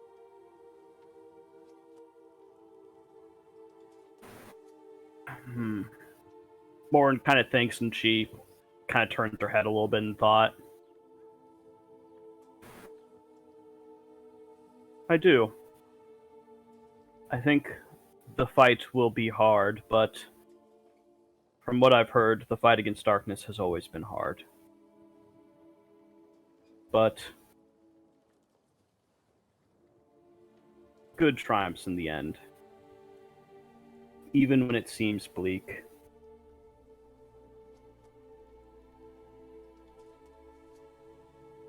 Okay, as long as you believe, then I think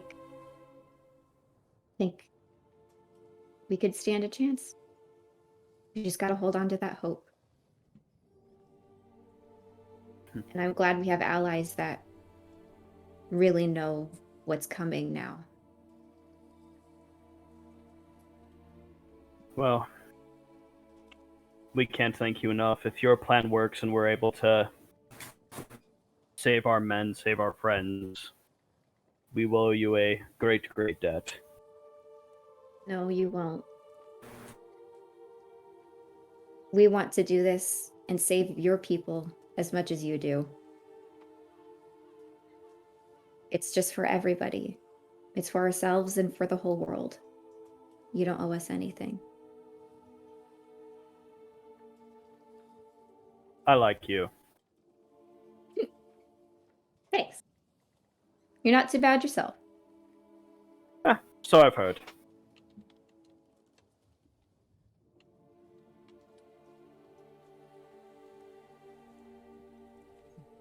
So We, Oh, sorry, just one last thing. Yeah. Not much training we can get done on this ship, I'm afraid, but once Well, we that's reach only dry fair. land, we begin. All right, so I have one more day to sleep in, is what you're telling me. I'll Yes. take it. Or one day to wake up early to prepare for waking up early to train. Yeah, I think I'm gonna take Carasilla's method on this one. Sorry. Yeah, most people do. Okay, that was all. Okay. So, Morwen, again, your perception was a what, 16? I think it was 17. It was 17. 17? Okay.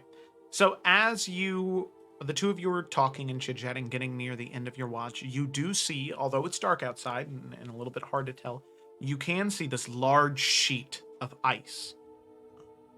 Maybe just coming a few centimeters out of the water, slowly on a path to you. Easily enough, though, catching it, you are able to stand up, adjust the rudder, and just move out of the way of the ice. Moving around it, readjust your course. Luckily, avoiding some hull damage there. Good on you. That could have been bad. Yeah, good eye. Oh, thank you. I think it's about time for round 2 to take their turn. About. Alrighty. So, with that, the two of you stir Cecily and Carasilla. Head off to sleep. Then Cecily, Carasilla, the rest of the night is yours to do what you please, but I'd like a perception check from both of you starting off. Well, Cecily got a natural 20. Boom! Well, I thought my 18 was good. So I see no threats, but extra well, right? Initially, yeah. But they- Okay, so right off the bat, they didn't miss anything. You know that much for sure, but you'll just have to keep an eye Okay. out as the night goes on. that is fair. I know this ocean. This is my turf now. I'll make you a bitch. Alright, so I imagine we start the... This is actually perfect. I imagine we start the shift, and like... Cecily just keeps patrolling the boat so she doesn't have to sit next to Carousel. She's just like, Yeah. yeah, this section looks good. Oh yeah, we're clear over here. Just keeps going as if she always takes watch this hard. I mean, Carousel won't give a complete clearance for all of that. She doesn't want to just stop her eventually when she's realizing that it's not just like an actual check, that it is just her just like pacing around. Yeah, I'd say by the 15-minute mark, she's checked all 4 sides 3 times. So. Oh yeah, so she'll just come up behind, just say, "No, I'm not gonna push conversation if you don't want it. You don't need to keep just pacing around. I mean, this boat seems to be able to handle itself well enough. I think it doesn't really need any assistance from us as far as things go. And I mean, it's not gonna be a great watch if you just spend it all just pacing around. But I don't understand that some people are a bit more isolationist, I guess, is the best term I can use. But I also understand that a few of the people that say they are, well, like to be alone, don't end up being that way. But it's just, easier to be alone than it is to be with other people. And, well, I'm not gonna say that you are any which way, but I will just say that both Morwen and I are, well, you can consider us more than just allies on the battlefield. I know you've got good friends here already, and, well, maybe you don't think you need a couple more, but, I think there's definitely room.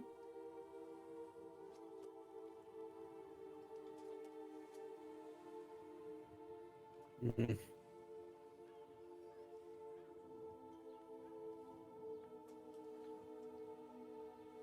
You talk a lot more than your sister. Oh, well, Morwen's never really been the talker.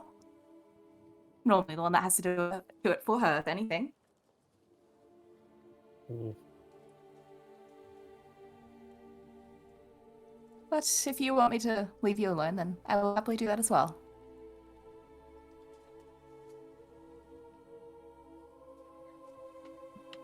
Look, I'm sure you're awesome, but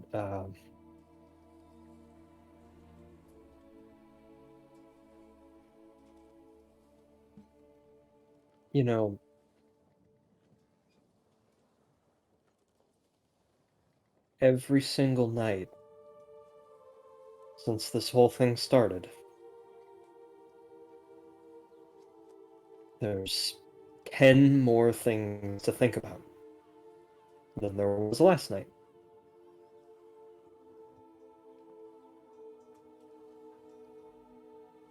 And there's never time to finish worrying about anything. And at this point, I don't think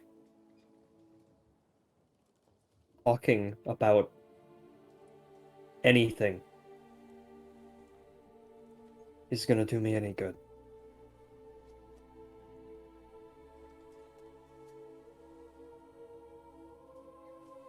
I think if I started, I wouldn't stop. I don't think that's necessarily a bad thing. I mean, once you talk about it, whatever's been, I guess, worrying you, adding up. Once you talk about it, you know, there's other people that are, I guess, carry that with you.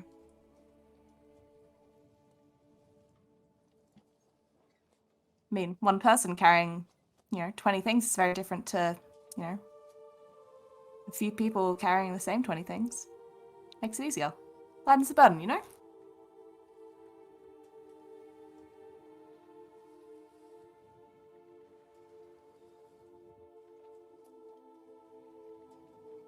I know those things can be precious, so, there's no harm in wanting to at least hold on to a couple, but don't feel like you need to just deal with everything. You are young after all, right? I'm 16. I'm not a baby. A young lady, then.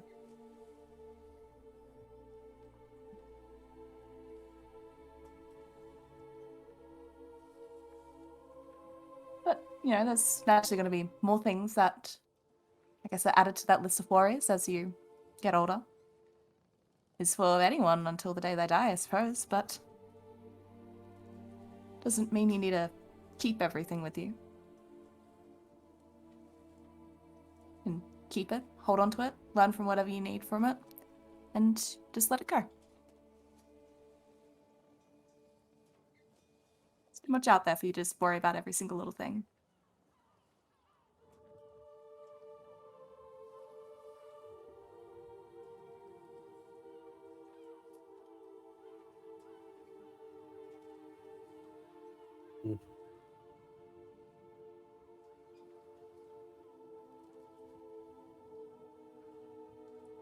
But, I mean, I feel like I'm talking too much, and you're not much the talker, so I will gladly just, sit over here.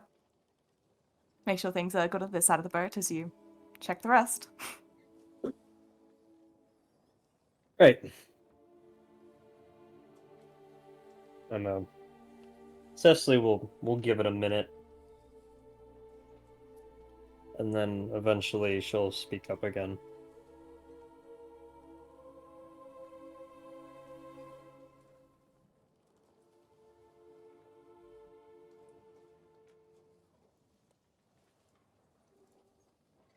I saw what happened last night.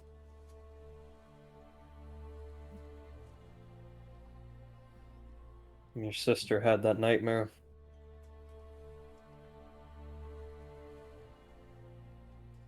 Unfortunately not the most pleasant of things. But, what we saw in Donna's past isn't really something that would just, go away.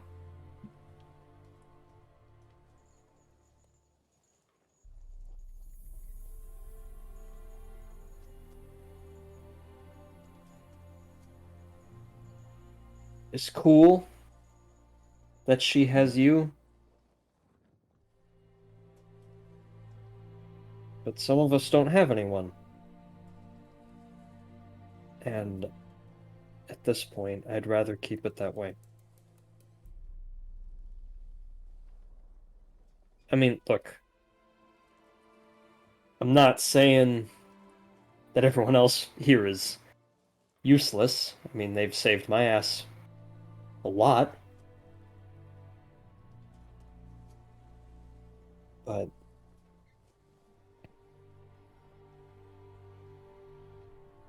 one day, Powers showed up, And I found out that whether I tried to or not, I could kill people.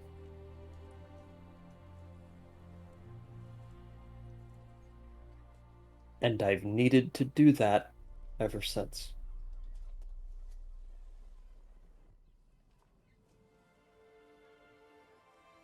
If I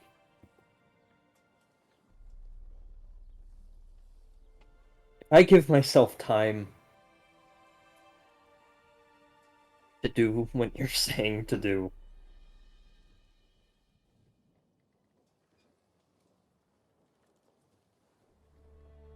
I'm not gonna put myself back together again.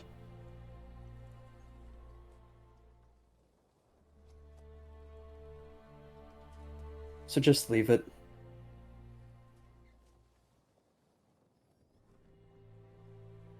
Like I said, it's completely up to you, but if you're not happy without people, then maybe it's worth trying to see if you're happy with people.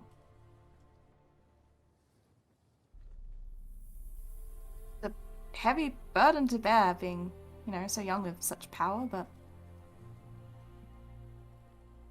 I think it's just something that you're going to carry.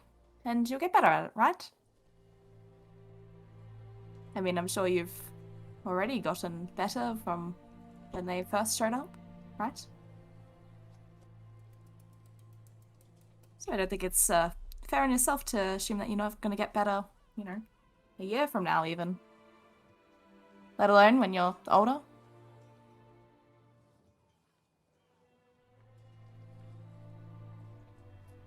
Because you're right, Morwen and I have always been close, and we've been lucky in that respect. I wouldn't know what I'd do without her, and, well, I feel like the feeling's mutual there. But, there's... It's no difference when it's building the same kind of bond with a friend. And I can see that at least Bianca seems to care deeply about you. Wouldn't be surprised if it's true for the others. So you can go around not caring about other people and wanting to keep your distance, but I think often people have a way of just attracting to each other. So for as much as you don't want to go around caring, there's always going to be people that are caring about you.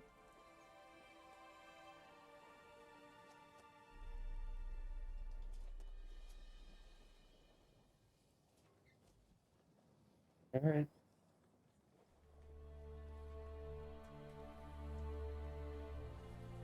I'm gonna go look at water again. Well, it seems to be the best thing around here, right? Yeah, it's reason for the season.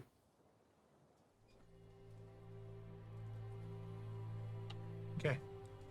Cecily, as you make your way over to the railing of the longship and just look out over, staring out at the seemingly endless crashing waves upon the ship, rolling amongst themselves, you just look up at the starry night sky. You can see clusters of small glowing stars. Some you can piece together to make your own shapes. You don't remember any of the constellations from when you were in school because that stuff was stupid anyway, so why pay attention? But you stare up and you look at them. And there's an odd thing that starts to happen. You can see, and for a moment you have to rub your eyes, but you see a small wisp of green up here. Then one of purple and one of blue. At first they're infinitely small and they're gone in a flash. But then they start to stay for longer. They start to swirl with one another, almost going down to touch the water. Not alive, they're not creatures, but they almost move like snakes. These large columns of light, green and purple and blue, mixing and swirling all together. Carasilla, I'd like you to make a history check for me real quick.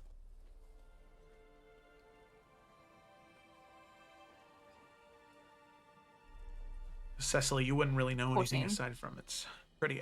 14. You do know that this phenomenon is unique to Thrall and to the Jormungandry, the Fractured Peninsula and the southern portion of the Council of Yggdrasil. It's a phenomenon, a magical phenomenon that's unique to those two places, but other than that, you don't really know too much, just that it's unique to these two places.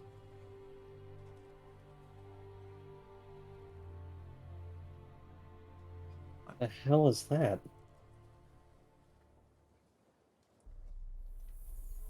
It's just something that happens in the skies up here. Beautiful, isn't it?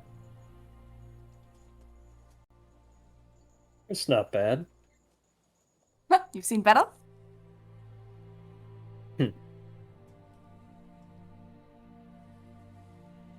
Yeah, maybe.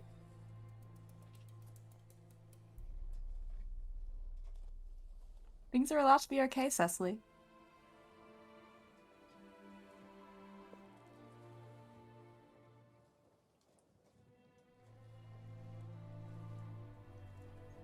Ursula will just like sit back, just like looking at the sky. You can see the lights are so bright and they get so close that they are truly casting these almost shadows on the ship. Where you can just, your faces are almost like fireworks. They're illuminated in these greens and purples and blues. And Cecily, you almost hear something. Kind of like a tuning fork. This low resonating tone. And you just feel it in the pit of your stomach looking up at these lights.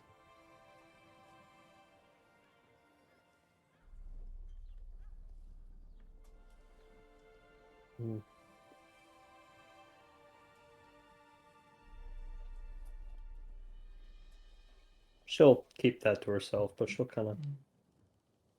Yeah. This is a mood. Alrighty. So, with that, the second watch comes to an end. That's the only thing that happens. And all of you wake up the next day, Friday, the 20th of Winter Court. Now, wait a minute. Let me just double check something real quick.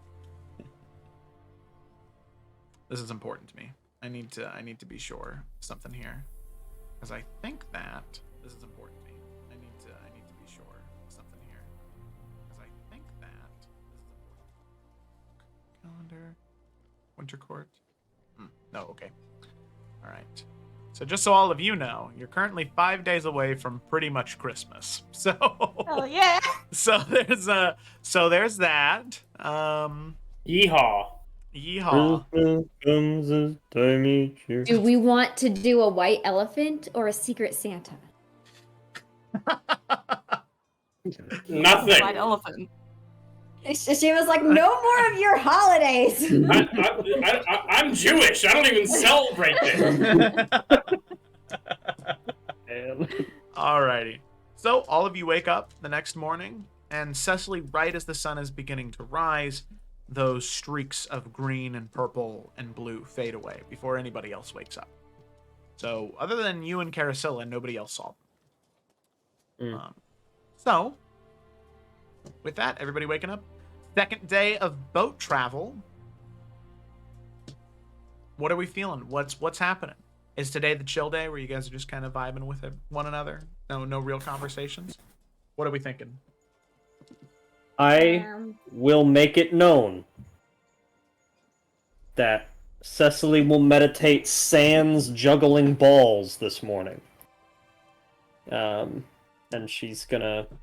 Sorry, I'm a Neanderthal. Does that mean without? Yes. Okay, thank you. Yeah. No, that's all right. That's all good. You're the normal one here. I'm the one using sans. But yeah, she'll just try to focus on the bracelet from Poe again. I think she was probably thinking about that quite a bit during the watch. Okay. Hmm. Bianca will catch Keothi to do something at some point today, but it doesn't have to be first thing this morning.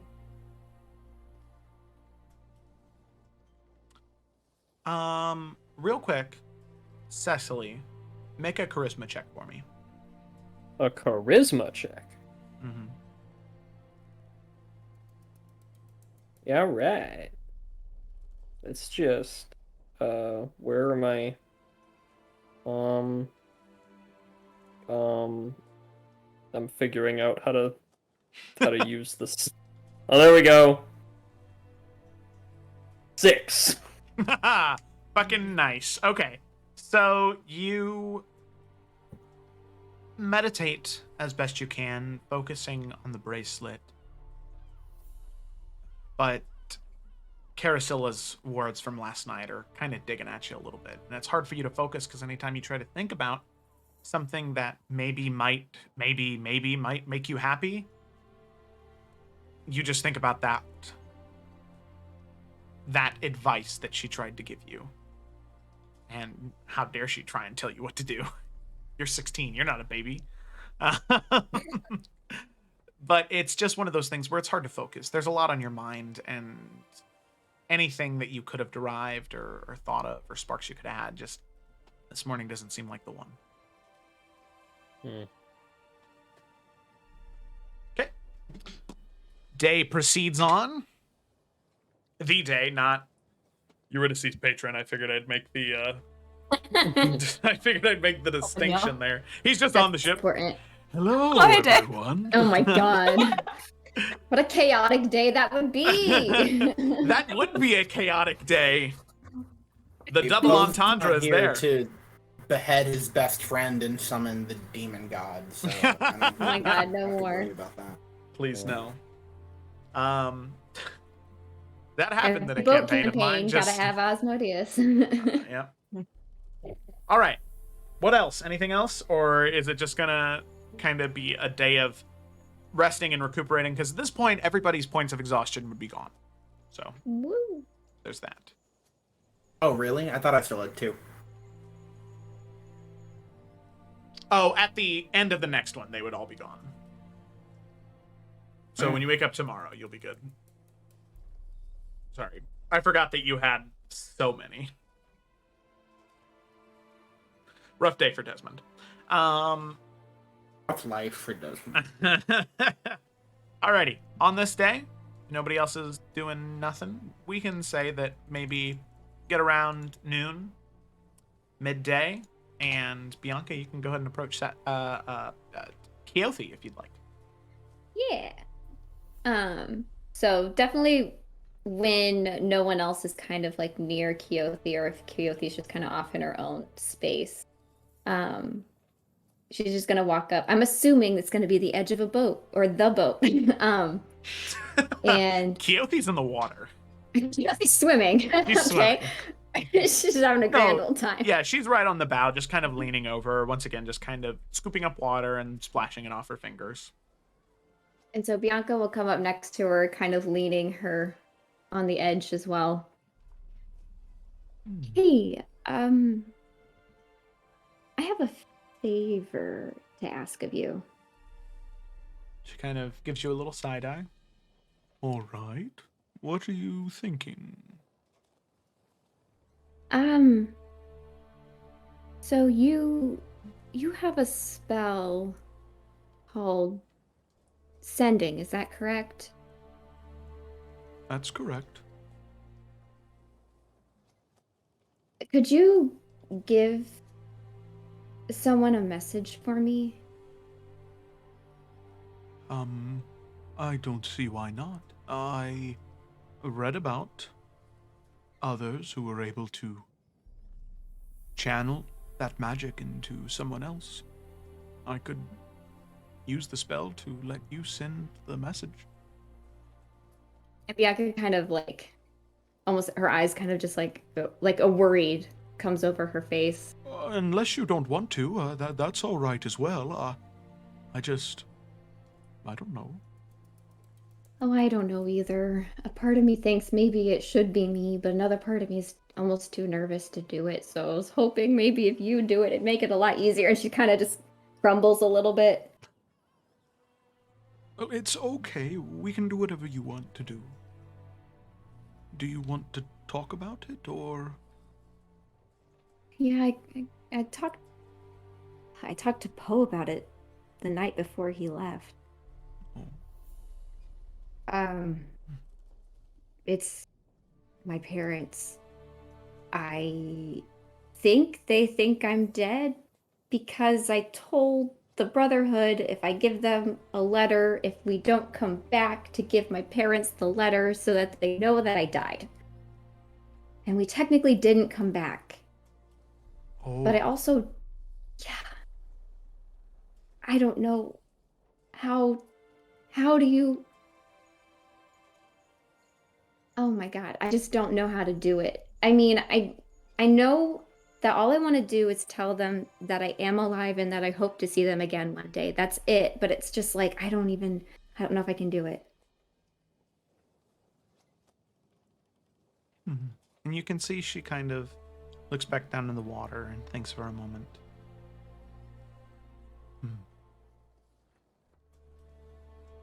I've never had parents, really. I've had elders who've cared for me. And so that's the closest thing I have, but I know that if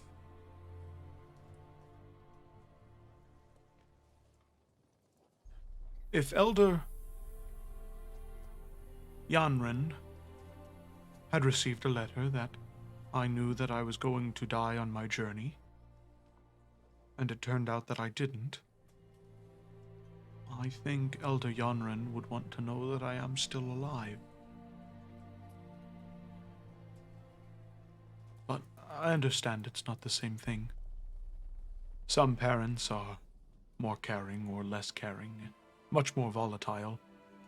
Elder Yanren was the type of man where you could throw a fruit pie in his face every single day and he would still greet you with a hug on the next morning.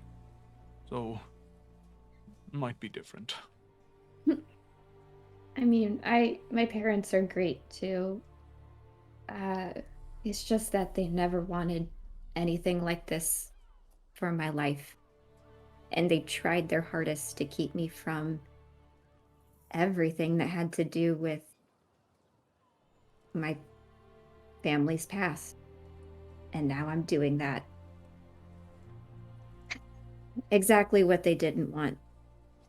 And it's just, I don't know if I don't know what's worse, me dying or me doing this in their eyes. I don't know. And you see her kind of just give you a look. Like a, really? Look. I know that sounded really dramatic, but it just feels like easier to have them know if I'm dead. I don't know, but I also don't want them to think that. It's easier for you, not for them. Confrontation is one of the hardest things we'll ever do in our lives. Whether it be me telling Cecily that I'm uncomfortable that she carries stale bread around everywhere she goes. We have fresh bread, she could just have that. But even with something as small as that, I refuse to say anything because I'm afraid. What if he doesn't like me because of it? What if it changes everything about our relationship? But in all reality, regardless of what I think, I'll never know until I do.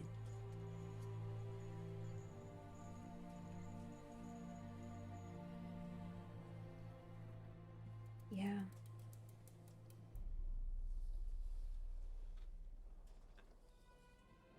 And Okay. at the end of the day, regardless of what your parents wanted for you, as it is so plainly obvious you, Ashima, Desmond, Poe, even though he's not here anymore, and even Morwen, Carasilla, Cecily, all of you are, and even me to a degree, I suppose now, are tied to this Helm Makatai, as it is. They say that the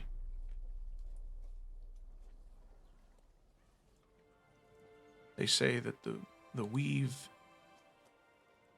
wills as the wheel weaves. Things are going to continue to happen whether we like it or not. Maybe if I just blame it all on the weave, they'll understand.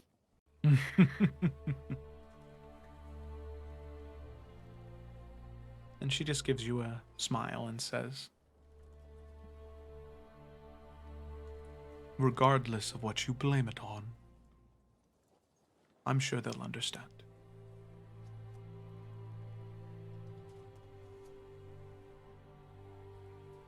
I don't know if that's true, but I think you're right that I should just tell them everything, even though I don't want to.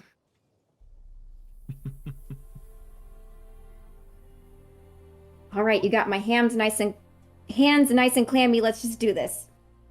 All right.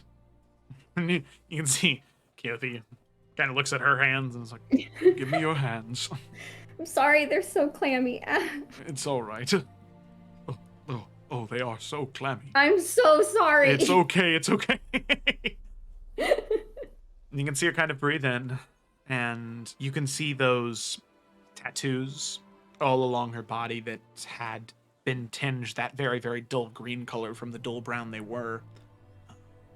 You can see they begin to glow very, very deep green. And she says, Whenever you're ready, think of the person you want to send the message to. And you have 25 words. So, be careful.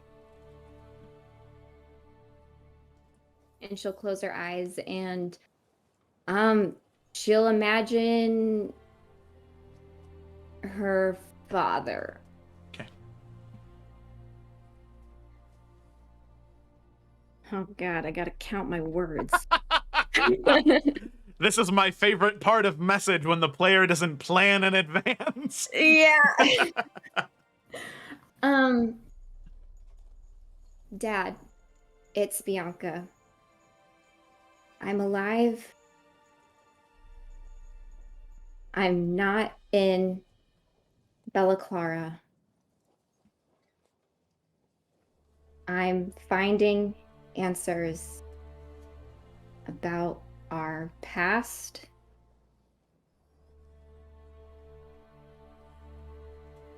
I love you and Mom. I think that's under 25, but she's just going to leave it at that. Okay.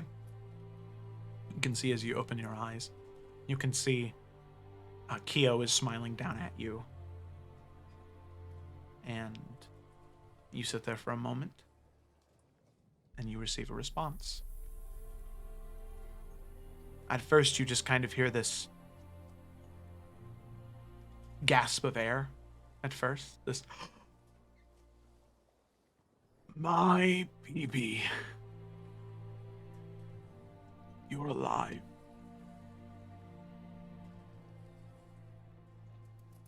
Please stay safe.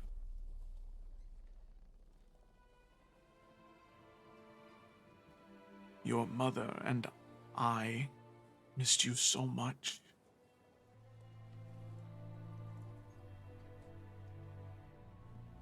But if this is what you need to do, then you, and the message cuts off.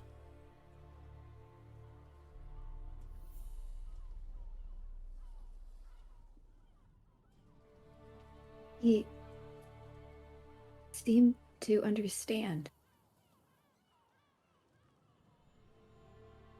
that I needed to do this. I didn't get to hear the rest of what he was gonna say, but I wasn't expecting that.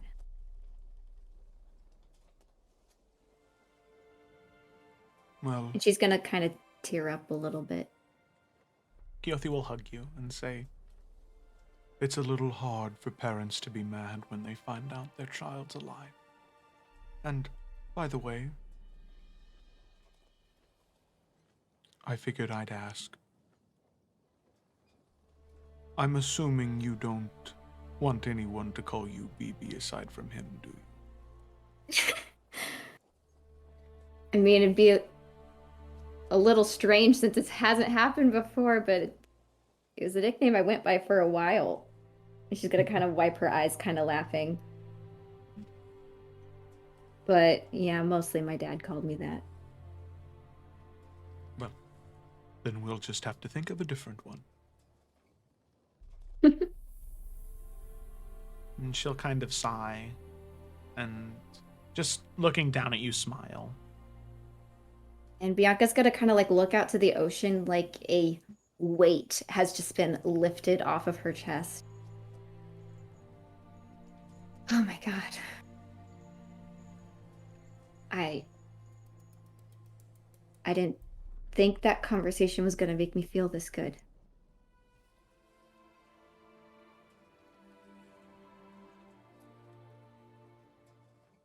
Well, I'm glad you do.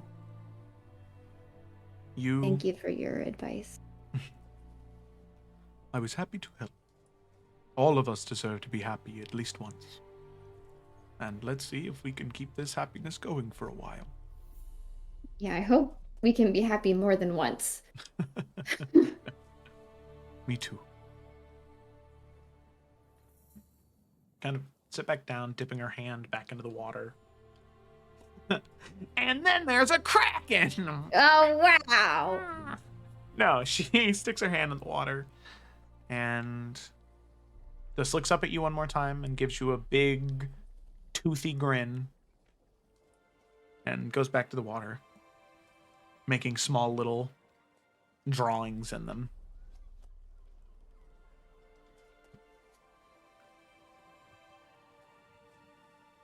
Yeah, Bianca will just be sitting on cloud 9 next to her, just kind of like feeling at peace a little bit. Mm-hmm. Okay. All right.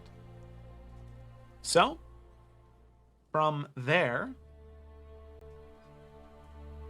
the rest of the day continues on unless there's any more conversations that need to happen. We'll just go ahead and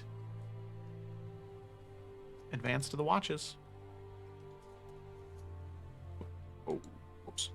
I, for one, am ready to Rolex. Yeah, Morwen would just volunteer for first watch again. Okay. Since Bianca's gonna wake up early, she's getting all of her sleep tonight. She will not volunteer for a watch. I didn't do one last time, so I'll do one.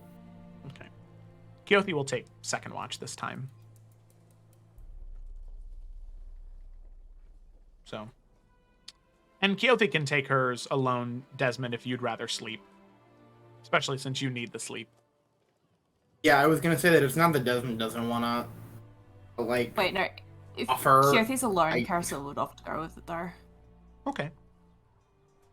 Yeah. No loneliness. She wouldn't. Yeah, she wouldn't want Desmond doing it either, because, like, you know, she saw how fucking beat up he was, so. Yeah. So, Desmond, even if you were to protest a little bit, Keothi would be like, no, no, no. You sleep. Yes, Mom. And you see her kind of scoff at that. Well, I... Harumph, Desmond. Harumph indeed. And she'll walk away from that conversation. And so then we have Ashima and Morwen on first watch, and Keothi and Carasilla on second watch. Look at that, proving your worth to the group already. Good job. Letting everybody else sleep. Yay. Good on you. Okay, so Morwen and Ashima, you two are the first to go on watch. Go ahead and make a couple of perception checks, and if you guys want to talk at all, Ooh. have that I time. bet I can perceive better than you. Well, I rolled a nat 20, so unless you got 31, I win. Fuck. Cecily will high-five you in her sleep. I mean, JK, but you know. No, it's canon. You said it. She has a dream. The Dark One dies, it's canon, I said. The true power of sorcery. Man, yeah, exactly. You only had one wish, sorry. No. Yeah, you used it on giving Warren a high five. Yeah. Worth it. I wish I had more time. Cecily, it'll just cost you 40 sorcery points, and then you can do it. So, okay, I'll high-five you when I'm level 7. Okay. Fair enough. All right. So the two of you start on your watch. So we have a 31 and a 19. That'll be good to keep in mind. So what's happening on this watch between you two? Are you guys just both silently watching?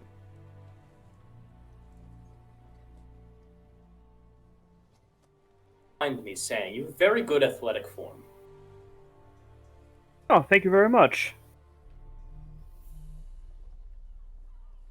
Pride myself on my form. Suppose that is not self-taught. Oh, absolutely not. No, I was always a bit strong, but technique and form and skill didn't really come until I was actually given proper teachers by the Children of the Flame. Of course. I find that often it has much to do with diet as well. Just nice to, well, frankly, have someone else who cares about their physical conditioning. Oh, well, I think it's important to train one to be a master of oneself. If you can't even take care of yourself, what else can you do? Well said. Very well said, indeed. Warren just kind of gives a little chuckle at seeing how excited you get at that. Pardon me, I've just, well, I very much get along with my companions, and I think you will as well. But sometimes you yearn for certain discussions that don't come up as often.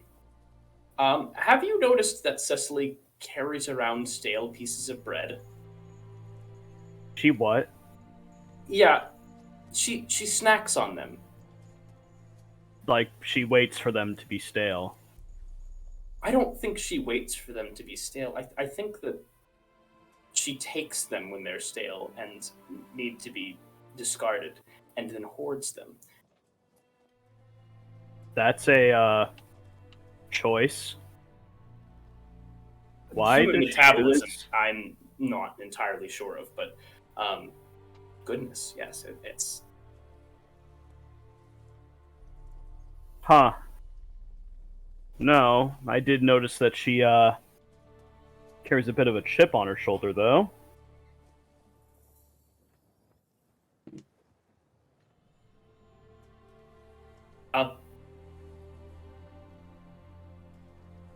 She herself is a bit like bread. Takes Go a while on. to rise and warm up.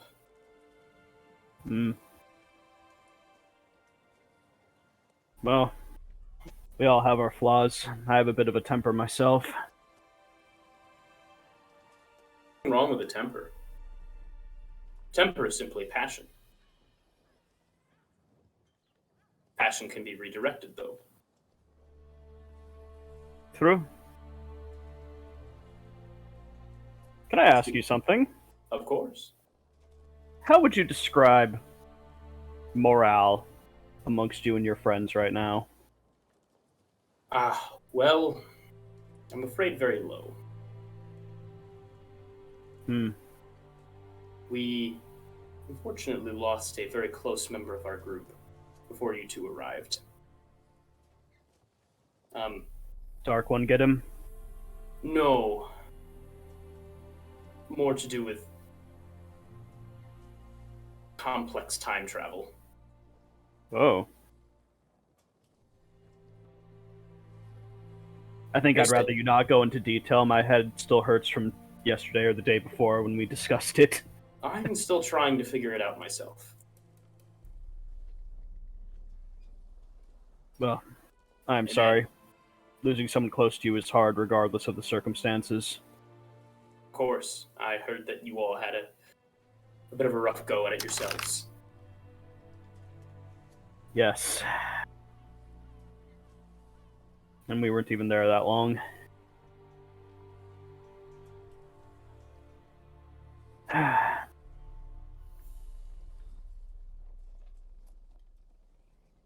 But we are going back in time, and hopefully we can make it better, fix it, do something right.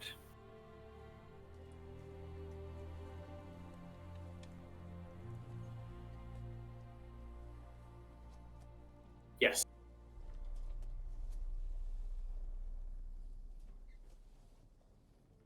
Okay. So with that, on your watch, Ashima and Morwen, both of you are able to see quite clearly. It's quite a ways away from the ship, but you can see what looks to be some type of large aquatic creature, probably a whale, almost like breach out of the water, and there's just fountain of water spray up and out, and then see that large creature descend back down into the depths. But really, that is about the only thing you notice on your watch. Well, people pay quite a bit of money to see something like that. You think so? I know so. We get it for free. Lucky us. I have been a little alarmed at how placid these waters have been, though. Haven't you? Well, I tend to look at things in a simple way. Where to go? There could be something bad coming. There could be something bad coming, or maybe there's not. Be ready just in case, but hope for it to be good. Worrying didn't do much for me in my life. Well put. Very well put.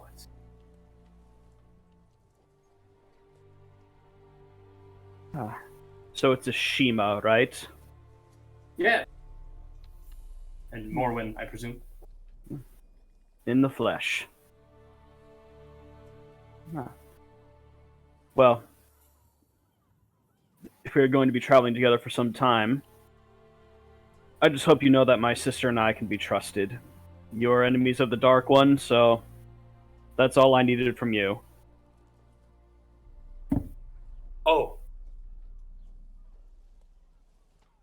No, I have no distrust for either of you. And I do truly mean that.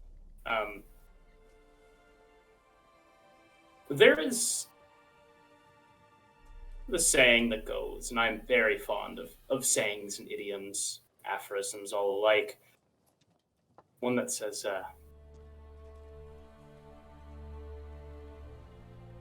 misery makes strange bedfellows sometimes. And truly, I think at this point, anybody who does not stab us in our back while they have a very good opportunity to do so is either utterly incompetent or to be trusted with your life.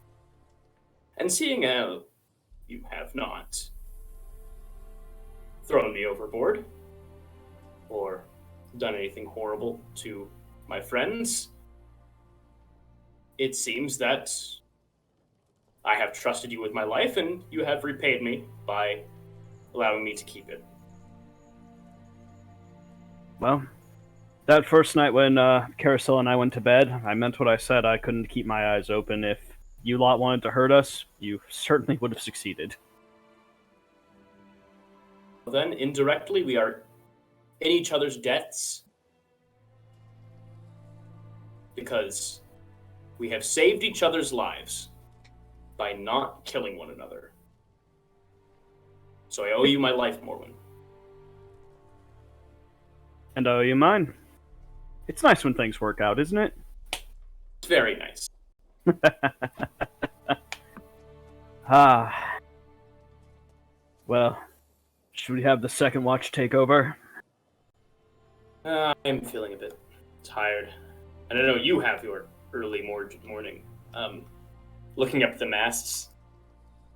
Believe me, I usually work on more than that. There's just very limited options here. I could do more with my blades, but not a lot of room. Don't want to make anyone uncomfortable. Things happen.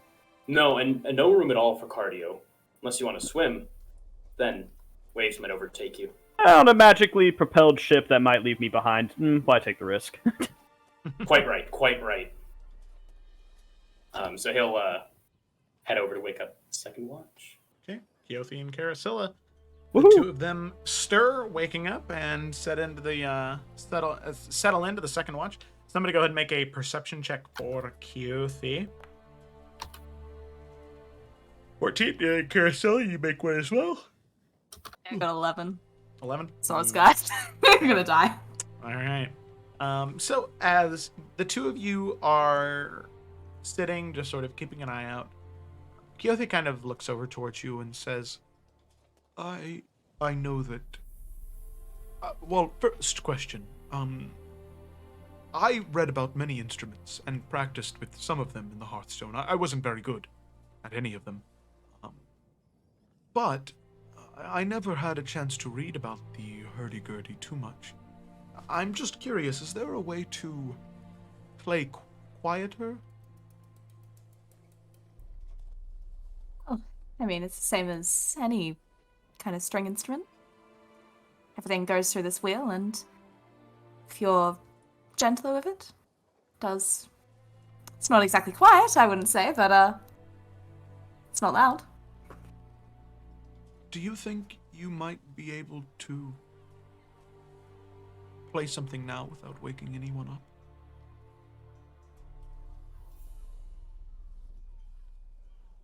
I think it'd be possible. Do you have anything in mind? Yes, actually. There was a song that was... It was always sung on the first of Frostwind, first of the new year. Most people celebrate that as a day of rebirth and happiness, that another year has come and that we all still live. But for the Goliaths, it's not so much a happy day as that day many, many years ago was the last day that any of the giants had ever been seen.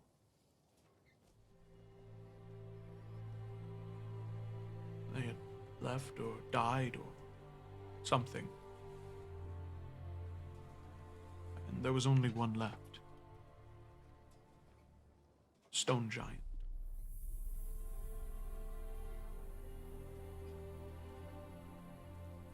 Green, he was the one who found Queen Dilar, and he's the one who listened to the Mother of Mountains and created the first Goliath. The song that we would sing was called The Last of the Giant, and it was a song that he would sing to all of his children. I don't know if you've ever heard it. Carousel, I'd like you to make a history check for me. Oh no. It's an 8. 8. Let me get a new dice. I don't know this one. He's rolling me low. Throw it out. There you go. See, this is why you play with real dice, so you can throw them out. Put it in dice jail. Okay, so you rack your brain, but most of the songs that you heard were not of the ancient halls of Queen Dilar, the home of the Goliaths. but that of the common rooms of Bromsgrove, the songs of people, the wind that shakes the willow tree, the bear, and the maiden fair. Songs that were meant to be sung with crowds of people who all knew the words. Not sad hymns of a long-forgotten giant. Not personally acquainted with it, but I mean, are you musical yourself? Maybe if you at least hum some or anything, I can get the general idea of it. While I was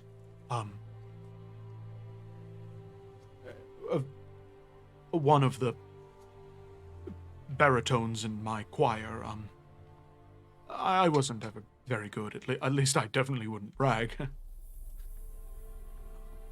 I mean, maybe I can be the judge of that.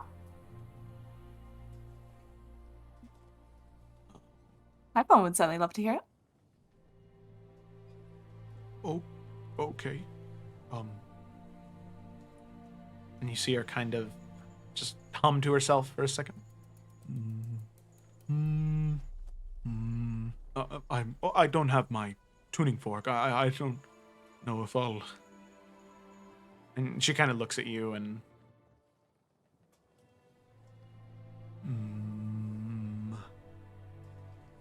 Oh, I'm the last of the giants.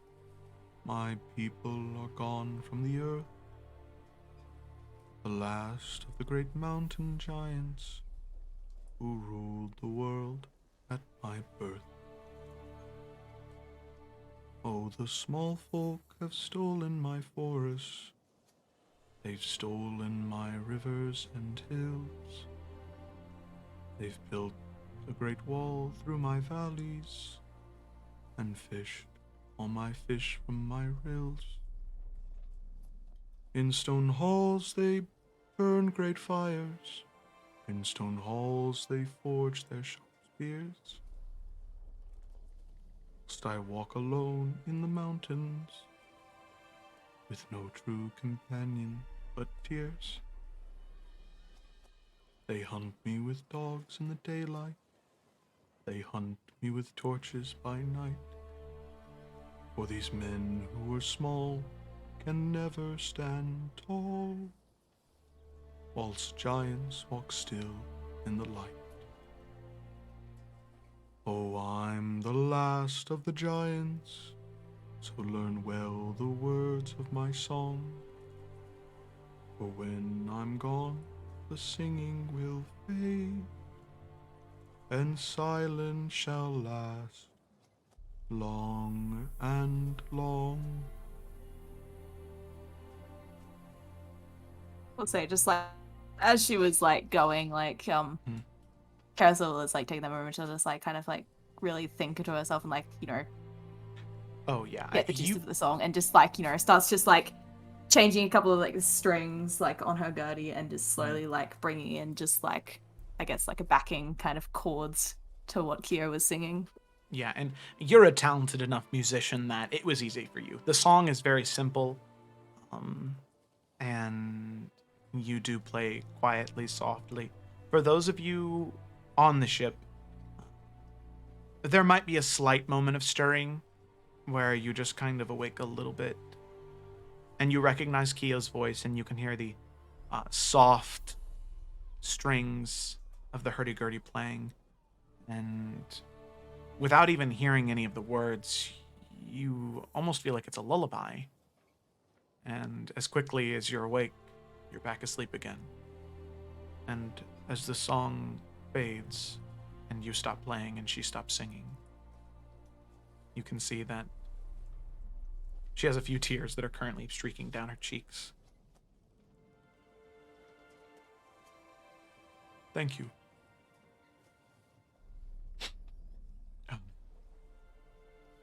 A lovely tune. It is. I mean, there's certainly a reason why you're in that choir. Quite good yourself. Oh, no, I was flat for most of it. No, please, no.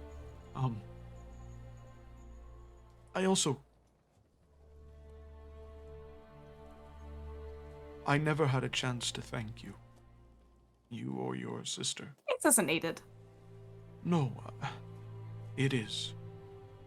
That song, it laments how he felt.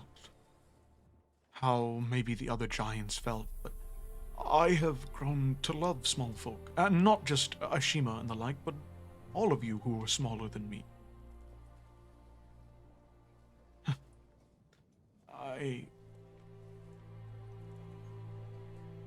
And without you and your sister, there's a very good chance that I wouldn't be here right now. So, I know that you and her probably went through something very, very, very terrible a few nights ago. But for what it's worth, I'm glad that you're here with us now.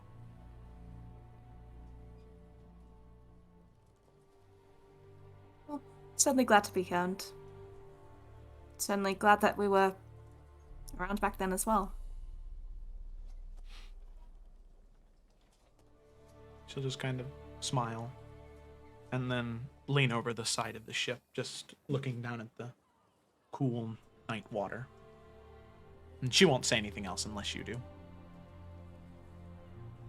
She'll just let Kyothi have her little moment, because clearly that was very important to her. Mm-hmm. Probably just like, just watching her, just for like a moment before just going back to just scanning the horizon. Okay. Not like purposefully, just like, just in a relaxed manner. Yeah, and over the rest of the watch, you don't really see anything.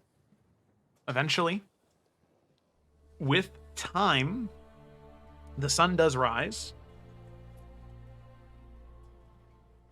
And as we get to about 6:30, 7 a.m., on the third day of sea travel, all of the rest of you begin to stir. And Cecily, you specifically have a very odd feeling in your stomach this morning. You look up at the clouds, the sky, and there's maybe a few clouds, these thin strips of white. The sky is a wonderful clear blue. You've never seen a clearer day. But for some reason, you just get the feeling that the storm's coming. You don't know how, you don't know why, but you just have this feeling in the pit of your stomach.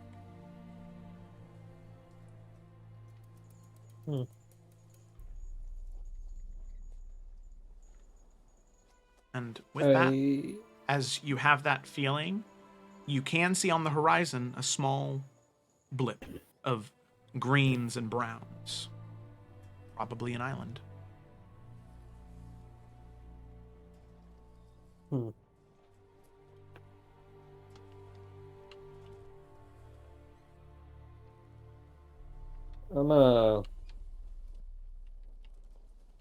I'm gonna go up to Kyo, I think. Assume I'm walking past. Yeah, sorry, Joe. Yes. I assume I'm walking past Bianca and Morwen finishing up whatever training they were doing. Yeah, just you guys woke up at 5 a.m. and I'm assuming more when you jumped up, but then you probably made made Bianca climb, right? Oh yeah, Okay. absolutely. Yeah. Real quick, go ahead and make an athletics or acrobatics check for me, Sure. Bianca, and we'll see how many attempts it takes you to get up there. That's gonna be funny. Yeah, I'm very curious too. Well, I'm gonna acrobatics is Dex C, right? Yes. Yeah, we're gonna do that one. Come on. 20! 20 Not like natural. okay, dirty 20. Unnatural 20. Okay. Yeah. Filthy.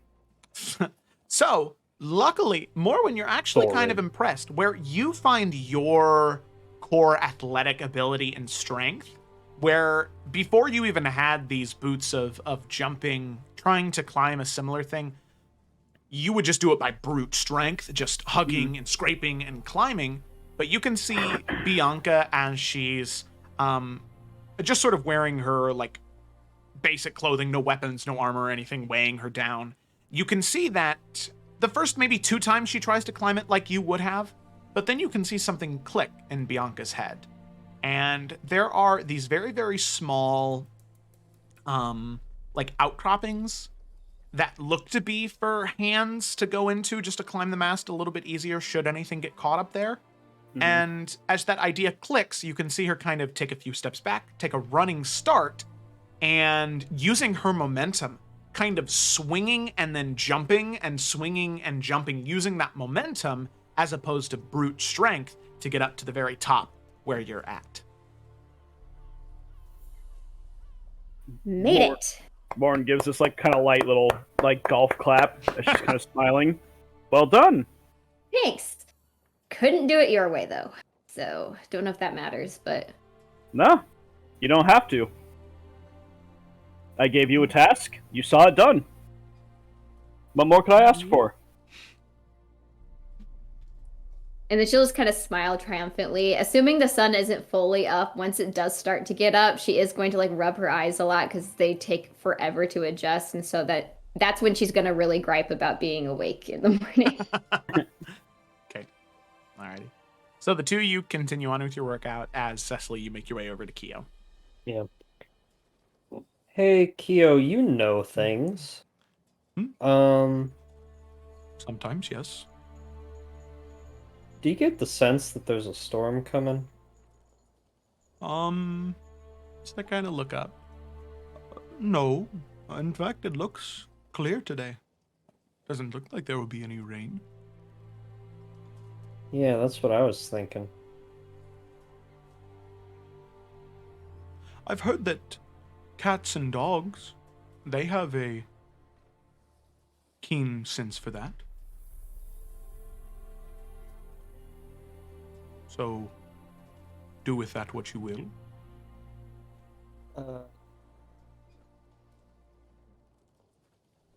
Yeah. Okay. I'm gonna think on that one, Keo. I'm gonna think about that. Just a little bit. Mm-hmm. Yeah.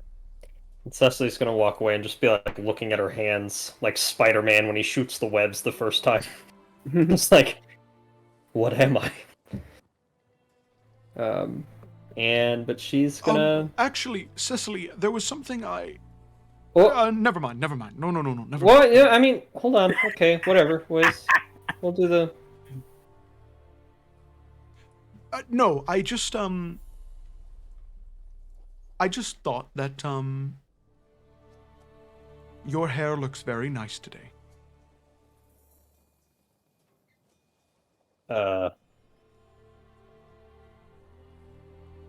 Keo, I haven't washed my hair since you met me.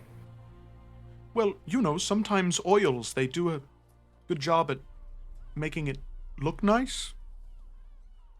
She You're smiles. saying I've come full circle on not washing my hair? My plans finally worked? Correct. Good job. You did it. Nice.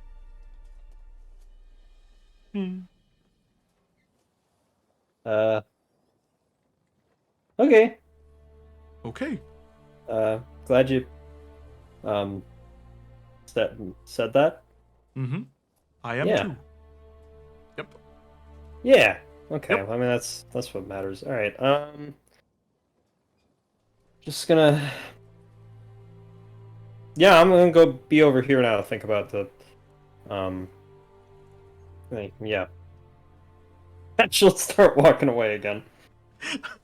And now she's even more baffled by all the. I also just read before he said Keo called Cecily an animal and greasy. Yeah. I was like, you just keep digging your hole, Keo. What are you doing? She's All 'cause trying. That's what she's doing. Oh, God. Yeah. Anyway, I'm gonna cast Alter Self to go into my cat beast form. No, never mind. Cecily's a cat girl. She Yeah. uses Razer cat headphones. Cecily loves RGB. All right. Man. But yeah. All right. Well, enough from this tsundere. We can Okay. go on. Alrighty. So as the training finishes, and that island gets closer and closer and closer, you can actually see on the southern end of the island that you're approaching. It's a very, very tiny island. You can see a building on the island, what looks to be a longhouse of a sort, with 2 or 3 docks that are jutting out that are currently empty.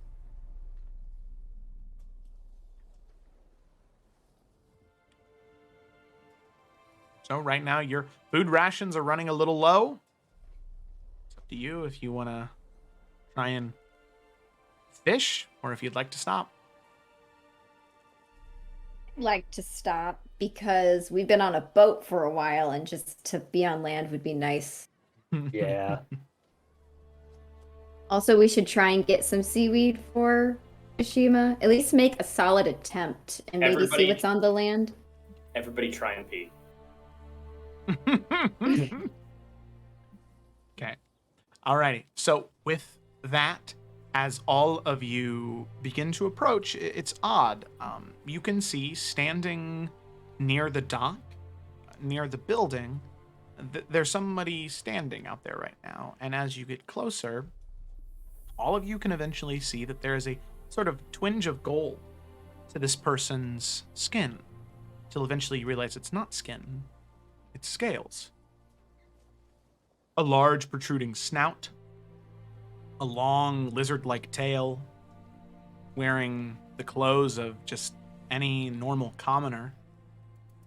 You can see what looks to be a gold dragonborn standing outside, watching the ship approach. And then as soon as you get maybe 100, 150 feet away, getting closer to dock, moving fairly fast, the entity moves inside, back into the building. You make your way up to the dock, and you can see a small sign hanging from the dock that says, Tears, Tier, Inn. So let me go ahead and spell that, because I'm sure that that might be a little confusing. I think I gotcha. Yeah. I If got you're on the hers. second tier. Oh, okay, I see. Yeah. Tears, Ew. Tier, Inn.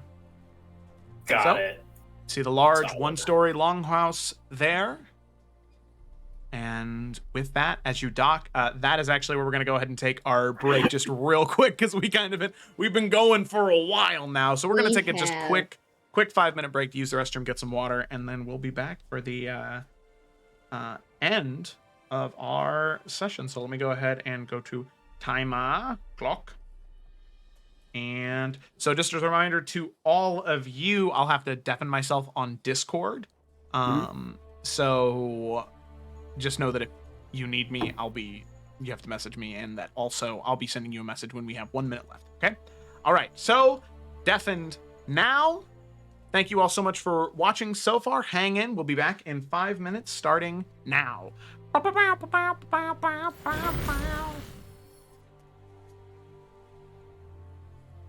Some help with something. If I can give any help, I would definitely do that. You are just the nicest little girl I think I've ever met. And I honestly have to say, you are sent by the gods. Okay, here's what I want. It's really simple, okay? There's this guy. I've seen him every single day for, who knows how long. Going up and down that big road that leads up to that huge building that's got all the lights around it, and it's got the hole in the ceiling. And he's this guy, and he's got he's got like darker skin, and he's got this, he brings a lunch with him every single day. And that lunch is, I don't know, but it smells so good. And I just want to, part of me doesn't even want to eat it. I just kind of want to know what it is. And I've tried to steal it before. Not steal, I've tried to create an opportunity. Frendo, I've been back here the whole time, didn't see shit. Shrugs. I'm sure it's fine. It's probably Grok pulls out his revolver and shoots in the sky.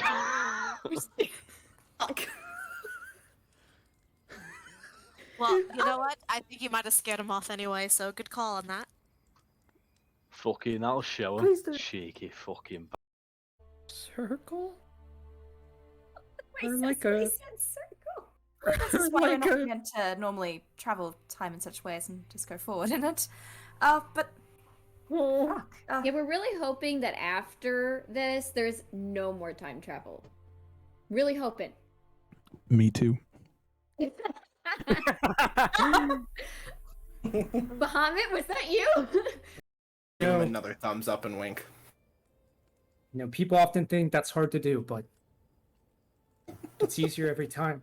Acting is the easiest job on the planet. Nothing to it. Oh, she's Alright. so goofy. Well, I don't want to waste any time. I'm gonna go and sit by the river. I just think best out there.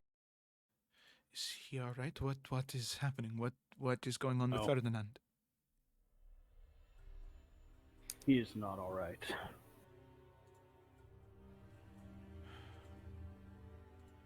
He opposed them valiantly, and then the silence took him.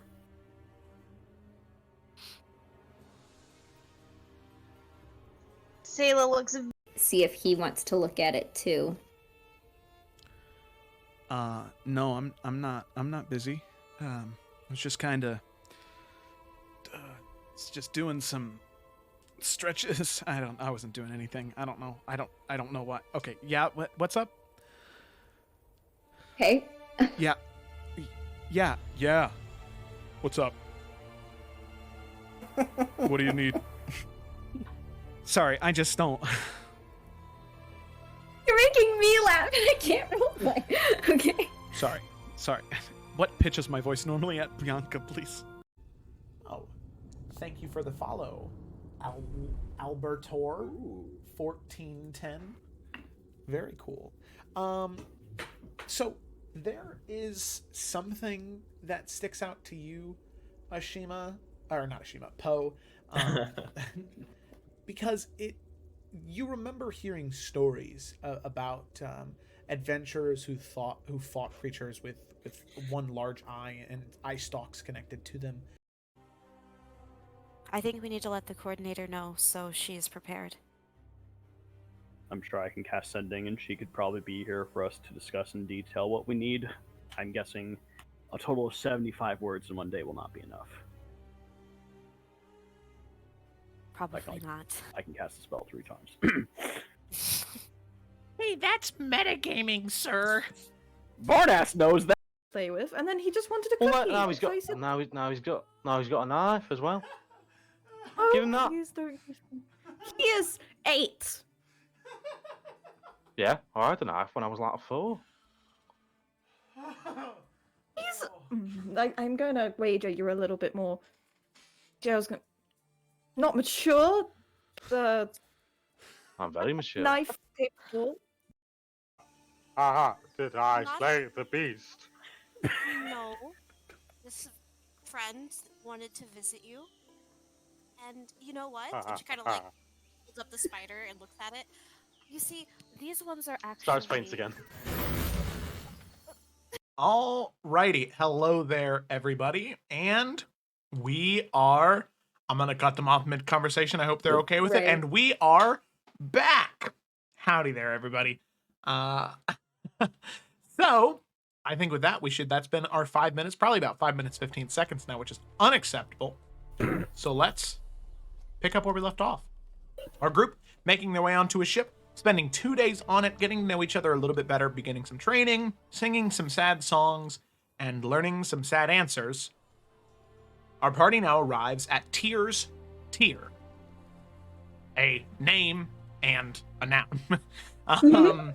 So this inn, as you all were approaching, you saw that gold dragonborn man in commoner's clothes watching you approach and then head back inside.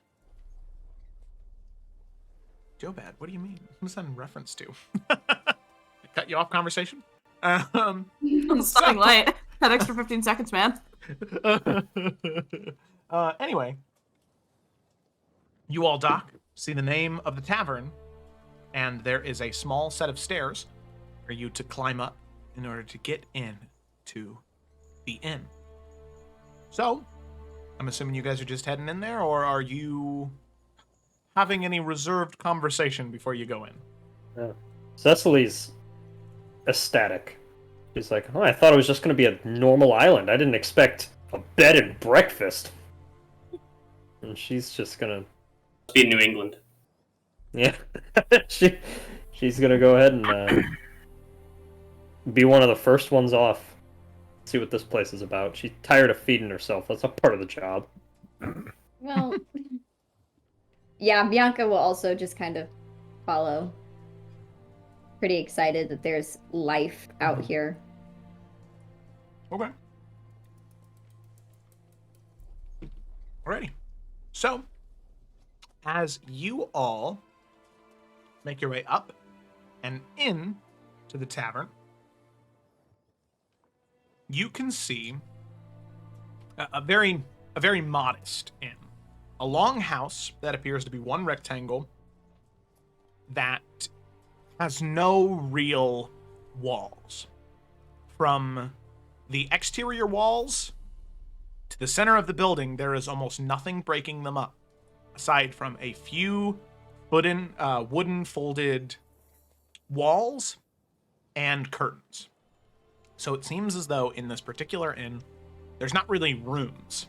There are folded off curtains with beds in them. So you can see that those small rooms surround a large common area. There's currently a large fire burning in the center of the room, and there's multiple tables and chairs scattered amongst them. And there's a large square bar near the back end of the room. Now, you can also see the hall, this longhouse, is decorated with taxidermied monstrosities as well as well-worn and battered armor. Anything from thick plate to flexible studded leather. And you can also see that suspended from the ceiling in place of what might be a chandelier, there is a longsword and shield, just one slid into the other, hanging from the ceiling in decoration. So, as all of you enter, taking in the surroundings, you do smell what seems to be fresh cooked meat, fresh baked bread, and walking past towards the bar where the gold dragonborn man is standing, you can see that there are currently 3 different stew pots that are also sort of broiling and bubbling.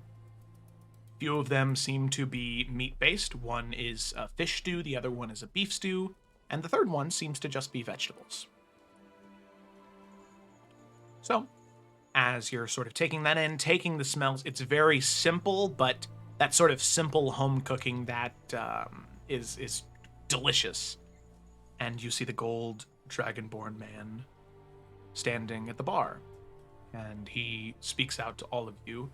You can see he does linger on Desmond just a little bit longer, and then Morwin. Now, Carasilla, I know that you changed into your commoner's clothes. Morwin, did you take off your cloak? And so, no, wouldn't have thought of it. Okay, so you see that this dragonborn man definitely does stare down at the symbol and then look up to you, and then look at the rest of you, and he speaks. Welcome to Tyr's Tyr. Name's Roar. What can I get you? Food? Room and board? And this is Roar. Roar, like a hard, like K or C, not roar. I heard H-R-O. H-R-O. Horror. Roar. You have hair? I was say he's got like hair. Those are his tendrily things. Yeah, he's got frills. To have them tied up though? I don't think so. They're like lizard frills, you know? You just... Yeah. This is awesome. You can see that he does have that large battle scar across his cheek, and both of his eyes are a very cool red. Not cool as in tone of color, but they're just fucking sick. So, Roar, he looks to all of you, and you can see that he has this he's just kind of gazing at you at this point and waiting for a response. I'm definitely looking for food, potentially a place to stay. Haven't really decided if we want to stay the night or not, but food for sure. We've been at sea for some time. Very well. I recommend that if you're gonna been at sea for quite some time, I recommend at least staying one night, if not two. The boat, especially long ships, they don't exactly lend themselves to comfortable sleeping, so do what you will, but that's my recommendation from years of traveling. In terms of price, you'll be looking at 1 silver piece for breakfast, lunch, and dinner, and then 5 silver pieces for a bed. No, it's expensive, but it's hard getting supplies out this far.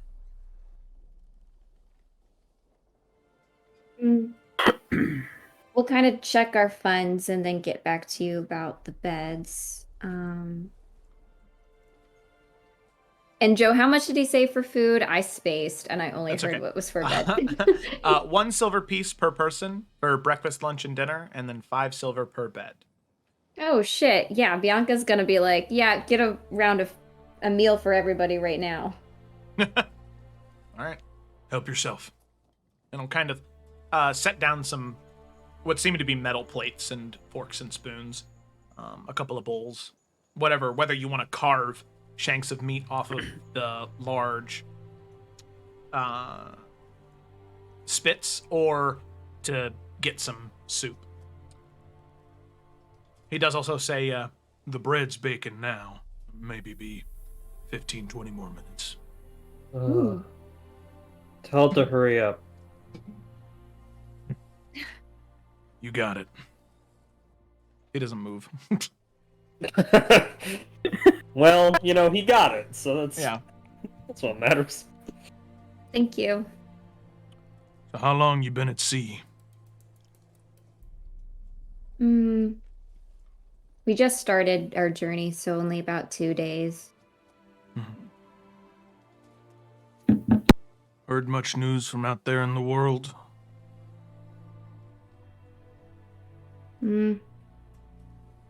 Not a ton. What about you? What's been going on? Well, see, I get a lot of people from Albjord. Stop on their way here, stopping home. Mostly Council of Yggdrasil folk. Telling me what they saw out there in the world, and I'll tell you what, you probably already know it since you've only been out for, 2 days you said? Things aren't looking good. A lot of things happening. So much so I had to start keeping a list of all of it. He kind of pulls over a small journal and starts to just read from a list. Currently, as of right now, Bella Clara lies in shambles. There's a civil war going on there, and with the war against Brahmsgrove over that egg. And I'll kind of look up. Does anybody have a reaction based off that? Yeah, Bianca for thinking about her parents. Shima is sad because of war. Okay, he won't question it, but you can see his eyes narrow a little bit as he continues on. Also, seems like a month ago, 3 weeks, there was a massive attack on Tarkir and Iverian. Scores of undead unleashed on different cities.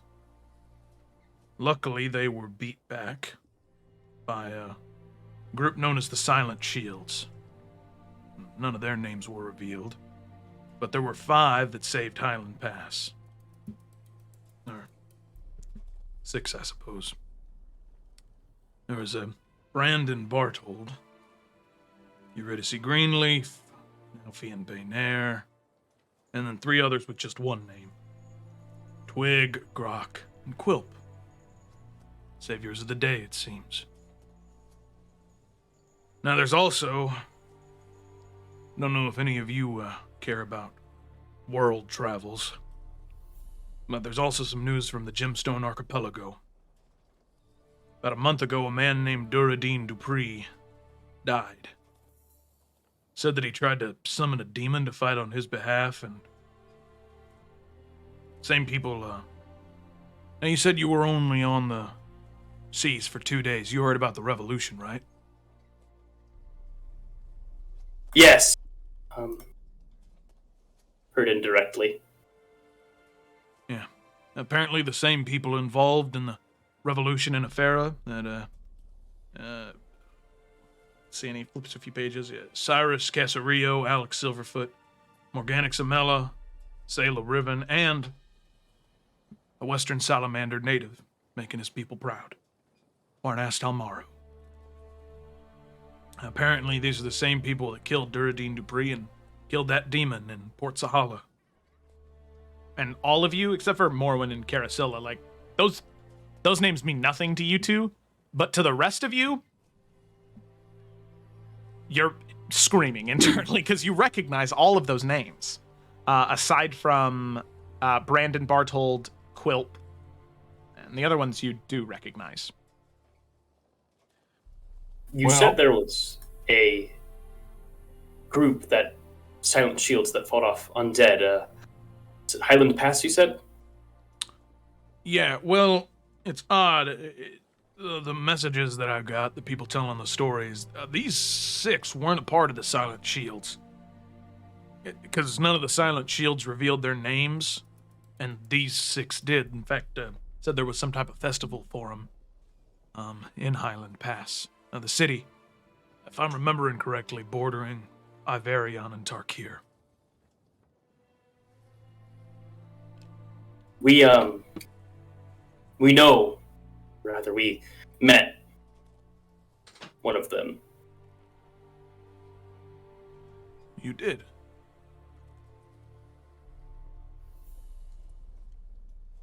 Yes, so it's good to hear that he made it through. Good indeed. Got friends in high places, it seems. And not just that, there's more. There's also been some things happening in Loshar.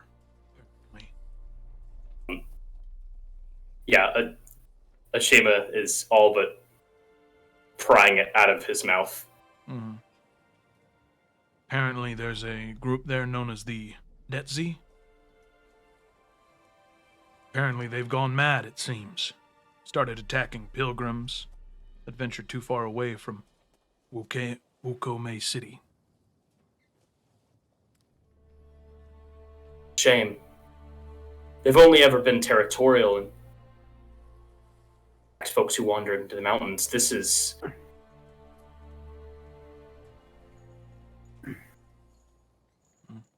Yeah, truly grim stuff. Have to pardon me a moment. And he's going to excuse himself outside for just a second. Okay. I'll return in 1 minute. Of course.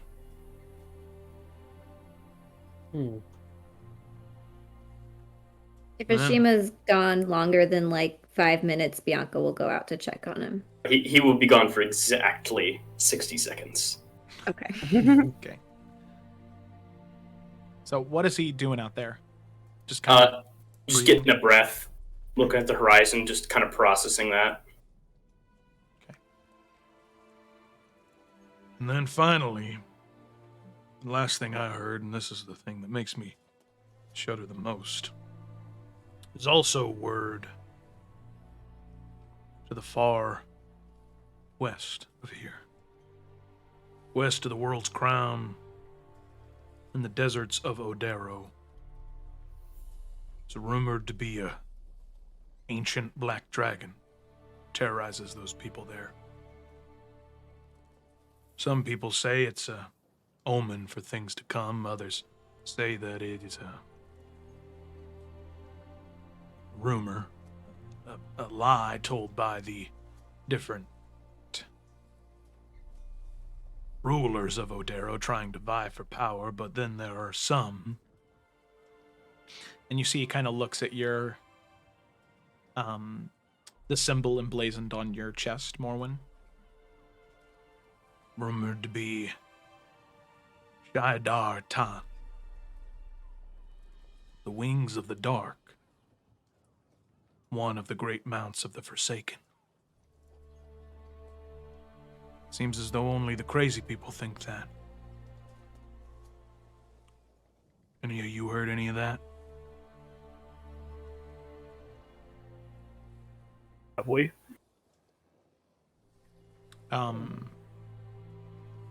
I mean, Bianca, you have some history with a black dragon. I do. You do, yeah. It's awkward. It's awkward. Me trying to recall. You can text me to jog my memory if that's necessary. I'm blanking out completely. How do you forget a black dragon? I don't know. It was a long time ago. We went to high school together. I guess. Oh, you apparently. Do you want to join? Do you want to join his dragon cosmetics business? Oh my god, it's an MLM scheme. I knew it. Be a dragon boss. I sent you a message on Discord. Oh, yeah, she does. Yes. Yeah, there's a reason why, because that was Oh, fuck. 35 and a half sessions ago. Yeah. Oh my god. Okay, Bianca is gonna have a That's So Raven moment where she just is like, just thrown back suddenly. Ooh. Nope, haven't heard of it. But that sounds really bad. And she's like trying to keep her cool. Make a deception check. Oh no.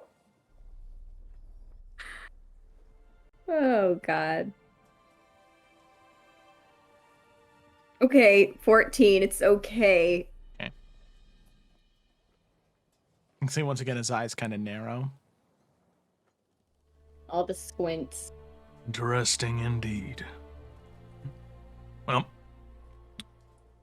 let's see, there's 7 of you.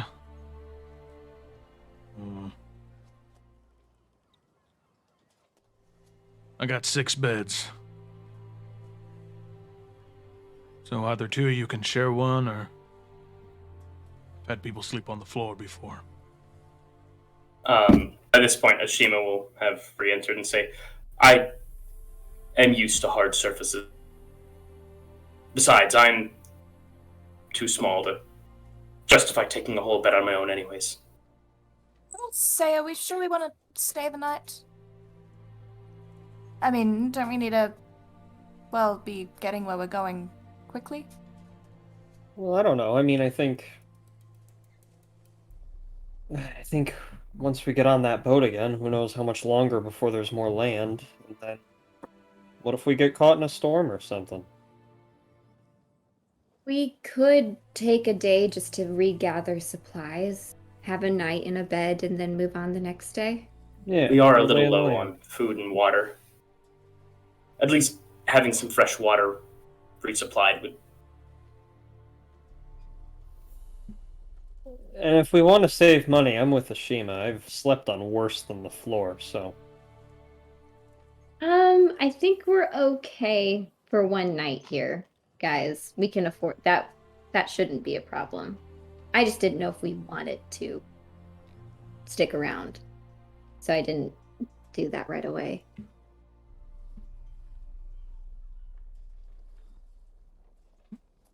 Well, sounds like it's decided. No, okay. I am just curious. And if I'm overstepping my bounds, feel free to tell me. But I see a lot of people come through these parts. And I ain't never seen people like you come through these parts. Not for a long, long time. Typically people like you. And I don't mean this poorly. Just stating a fact. You tend to draw trouble.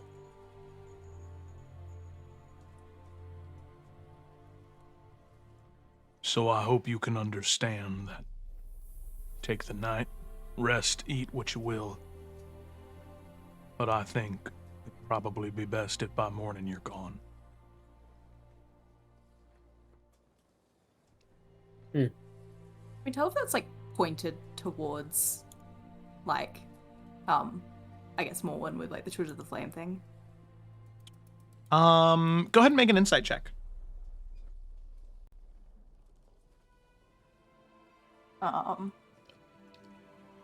17. 17. Okay. It's not pointed at you, at least entirely.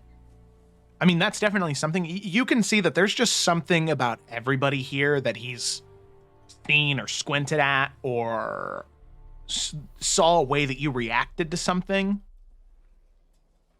that, especially to all of these big things that have been happening in the world and how all of you are tied to it in one way, shape, or form. Just being able to see that based off your reactions, he is, yeah, he's not, he doesn't like that. That's kind of what you get. He's not going to turn you away, because, you know, business is business, but he also doesn't want to bring any trouble on himself. Yeah, it's like there's no red flags, but there's 4 yellow flags. Yeah. Yeah, I know the We feel. don't want to bring any trouble. If you want us to be cleared by the morning, then more than happy to do that, as long as you're still offering the night. Of course. If you've been traveling for a while, I'm not gonna turn a traveler away. That's more than appreciated. See him once again. He sort of looks at you and Morwen and makes a note. Now I couldn't help but notice. You two related? There's a striking resemblance. Twins. Twins. You see him kind of genuinely smile. That's nice. I like to think so. Well, help yourself to the food, and he sniffs. Bread's done. I'll be right back. Oh, And this man's got a bread nose. you can see him exit back around the back bar, and you can see that currently behind him, there's about 4 or 5 stacked barrels that seem to have different sprouts on them for whether it be wine or ale or water behind him. And then you can see behind those barrels, there's 2 different wood fire ovens.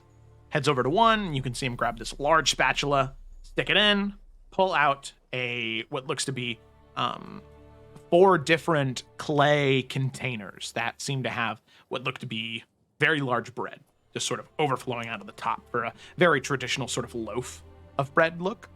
He slides it off, and you can see that he just kind of grabs the hot ceramic. And for a moment, all of you just kind of, like, sort of hold yourselves out of fear, but you can see he doesn't react at all. He just sort of grabs it and shakes the bread into his hand, sets the hot ceramic down, grabs out a large bread knife and starts cutting off slices and setting them onto a metal tray. And then sets that on the bar for all of you. And he says, all right, take what you will, but only what you need. And just kind of go back to cleaning some dishes behind the bar. Cecily will, like, cut a piece and put it on her plate. And then cut, like, one more piece. and then like a third, and be like, okay, that's probably. He's looking at you do the third, and as you there's a small moment where you reach for a fourth, and he says, Tread lightly.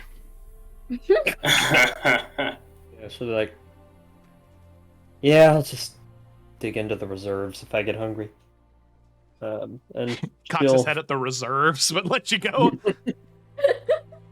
As long as we're all talking about the stale bread today. But you know, really digging on. But yeah. So, I'm gonna get the fish stew. Oh yeah, okay. That's what I want. Cecily misses fish. Yeah. Like I said, it's simple flavors, whatever seasonings he can grow here, and fresh caught fish from the surrounding area. So it's good, it is fresh. Probably he caught the fish and pulled the herbs just yesterday. It's not complex, but it reminds you of food from Water's Wake. It was fresh and it was cooked with care. Fresh fish don't need no complications. Mm-hmm.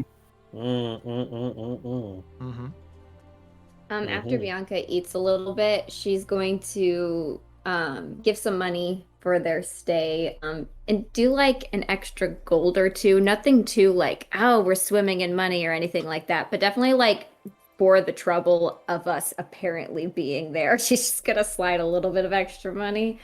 And then just like step outside, not too far from the building, but just kind of real quick take in that.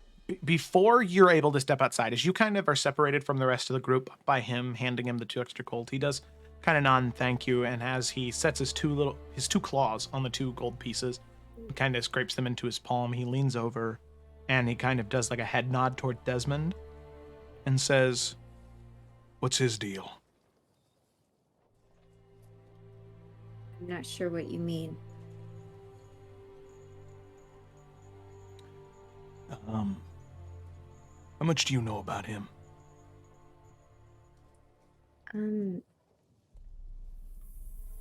I know him well, but I truthfully don't know much about where he's from.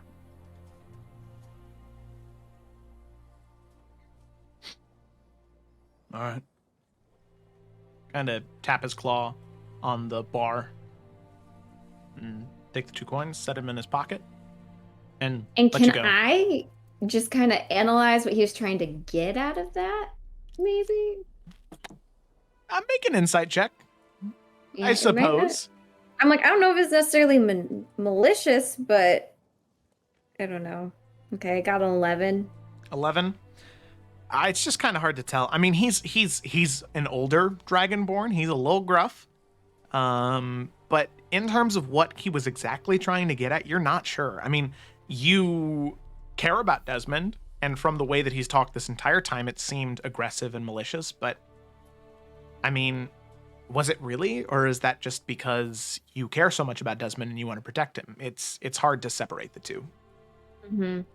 Okay, she's definitely gonna keep that knowledge to her, and then she's gonna step outside to kind of breathe and think about that black dragon thing, and definitely like rubbing her eyes with her hands and rubbing her temples and just like analyzing everything of that moment and onward. Okay. So also, Bianca's just the person whose things are happening to right now, since you stepped outside in that moment. Now that you all have been here for maybe an hour, maybe hour and a half, just eating, giving that tip, having that small conversation, Bianca stepping outside, taking a breath in and exhaling, looking at the horizon, thinking about everything, you can see that it seems like coming from the north, there is a ship coming. You can see that it isn't a ship in the Bella Clara style, but it is what looks to be another long ship, a little bit bigger than the one that you sailed in, but there is a long ship approaching. And it looks like it's from Bella Clara. No. It I mean, it looks like it's coming from that direction, like the Bromsgrove direction, but in terms of ship make and sort of cultural base, it looks to be that of the Western Salamander. Like I said, that sort of long Okay. ship style similar to yours. Okay. All right. More people who might want beds, and we took them all. Whoopsie daisy. suck. First come, first serve. They might also be here to kill us. Yeah. She'll definitely just keep an eye, and whenever they dock, she wants to know kind of what kind of people are getting off the boat. So, Okay, yeah. As you are looking, it does take the ship a while to sort of eventually come around, and before you can even get a good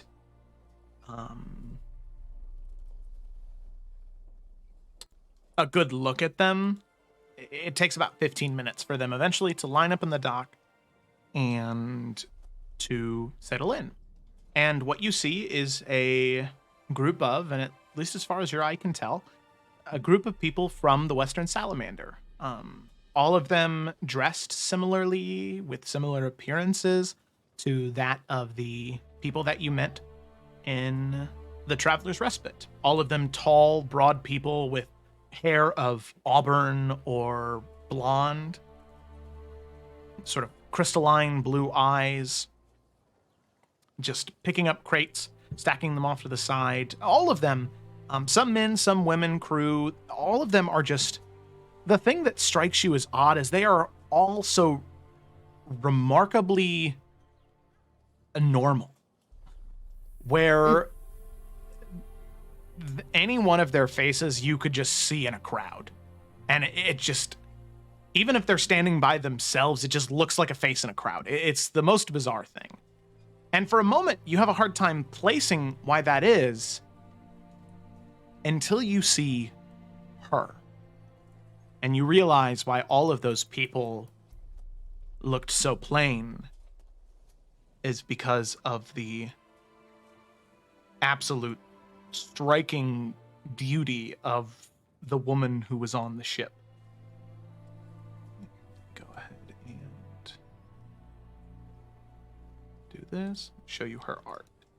So you can see a woman exiting the ship wearing what looks to be a velvet green dress, very, very fine make, striped with silks of white, bodice, a golden necklace, this deep auburn red hair, and this deep brown complexion as she exits. So, show to all players. There you go. ooh, she is beautiful. So you can see her exit and begin to approach. And like I said, Bianca, she is just so beautiful. You can see her walk with such grace and dexterity, such confidence. And for a moment, you can feel your shoulders slump and hunch over as you just, you almost feel less than. And then for a moment, you kind of snap out of it, like, no, you never care about those types of things. Until you look at her again, and then you start to feel that way again, and you shake it off, and then head back inside, as you just need to get away from that person. She's gonna walk over to the table. We have a boat of other people arriving, and seems like they're all kind of taking care of one person. Are they gonna want a bed? You know, I'd assume, but I also am kind of like wondering why they're stopping here. I mean, it's a good stop, but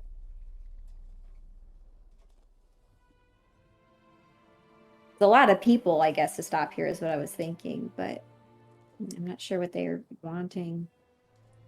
And did you ask? No, I did not. Didn't really Probably the feel clearest way like. to clear out that. Yeah, it would be. I just did not get the vibe that I wanted to talk to her. maybe that's somebody else's forte. Oh, I'm curious. With She wouldn't that, want to interrupt anything though, but she will, like, you know, if they do end up like coming in and anyone looks idle, Caracilla will kind of like raise on up to them.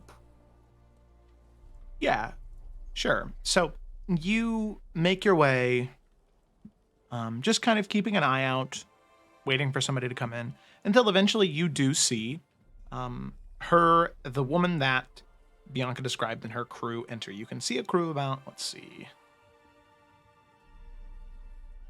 about 9 plus this woman enter. So about 10 people total. You can see as she enters, all of you, as soon as you sort of look at her, you have that same feeling that Bianca had. Just taking in that beauty, that grace, that air. She walks with an air of nobility, but you feel like it'd be so easy to just walk up and have a conversation with her. That she seems down to earth just from the glance. And you can see that as she enters, she gives a smile to all of you and a small nod of her head. Fellow travelers. You can see her teeth gleam white as she makes her way to the counter. And the other crew, sort of laughing and joking, they take some bread from the bread bowls, or they take some bread from the table and begin to pour. As you can see, the woman, she smiles at Hro and sets down a few gold pieces, and you can hear this voice, almost like music. The tone at which she speaks exit. Hello, I hope that it's no problem. I know that I'm traveling with many companions, but, well, when transporting valuable cargo, I find that it's best to travel in larger numbers. I can see that there are already several individuals here, and she gives all of you a smile. So, if there happens to be no more beds in your small establishment, that's fine. If we could just get some food, rest by the fire for a little bit, we have no problem sleeping on the ship. And you can see Hro kind of give her a look. And you can see that out of all of you, that he's not smiling right now, just kind of looking. Very well. Eat what you like. 1 silver for breakfast, lunch, and dinner. I can get you change if you'd like. No, that's quite all right. Keep the change. Without someone like you at this outpost, well, we would have been sailing for much longer without a good warm meal, so thank you so much. Kind of nods, takes the 2 gold coins, tucks them into his pocket. Well, they already started digging in, so help yourself. You can see him just kind of lean up against the barrels, crossing his arms over his chest. And the woman just walks over, and you can see she sits down at a table. A few of the men and women traveling with her sit down at the table she's at, and they begin to chit-chat and talk about this and that, the weather, and the journey that they've had. And you can overhear the conversation. They started in Port Alexi in Bella Clara, made their way all the way around past Belka, and are now heading back home to Albiord. That's just what you can overhear. But then, Caracilla, you wanted to approach somebody and talk to them. Did you want to approach one of the crew, or did you want to approach the woman herself? I mean, if there's just a table with like her and the others, she's not gonna like be approaching like a single person. Like, just go to the table as a whole. Okay.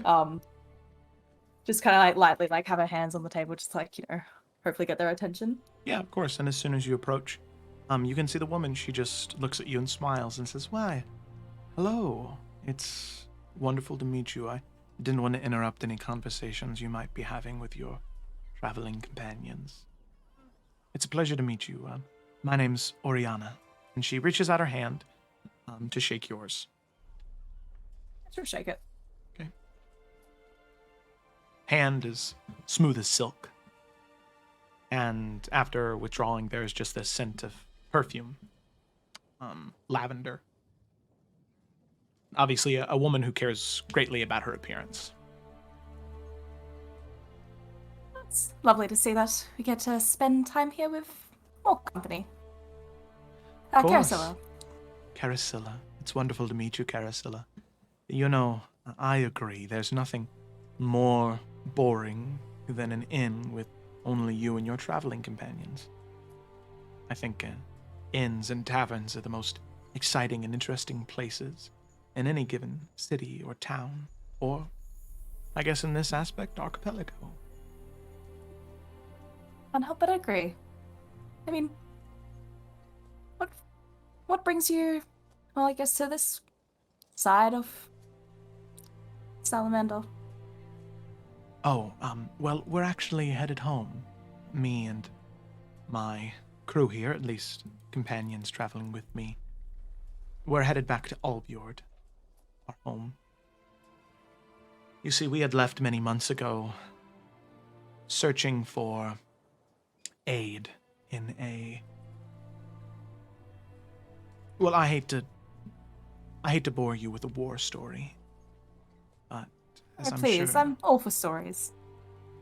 Well then, as I'm sure you might have heard, there's a conflict happening between the Council of Yggdrasil and the Fractured Peninsula, where the Fractured Peninsula almost launching this guerrilla-like war on our people, attacking coastal cities, infiltrating even our cities inland, and spreading vile propaganda. We were hoping to find our way to a city with wealthy individuals that might be able to pay for private militias or militaries to help. But sadly, upon arriving in Port Alexei, we already heard tale of those from the Fractured Peninsula who'd done the same. They'd made their way to Summer's Rest, and, well, apparently they missed out on their opportunity there. And when we heard, well, we thought might as well head to Bromsgrove and see if we could find anything. And, well, we found something, but I don't know how much it will actually help. But, as I said, I don't want to bore you with my sob story. The point of an inn or a tavern is to drink and be merry, right? But I mean, from Bromsgrove myself, I mean, I'm curious, what did you pick up? Well, and you can see the smile doesn't fade, but you can see the brows drop a little bit.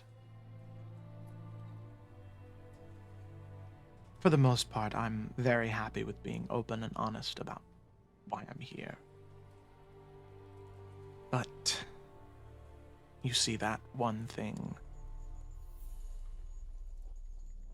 Should it be known what it is,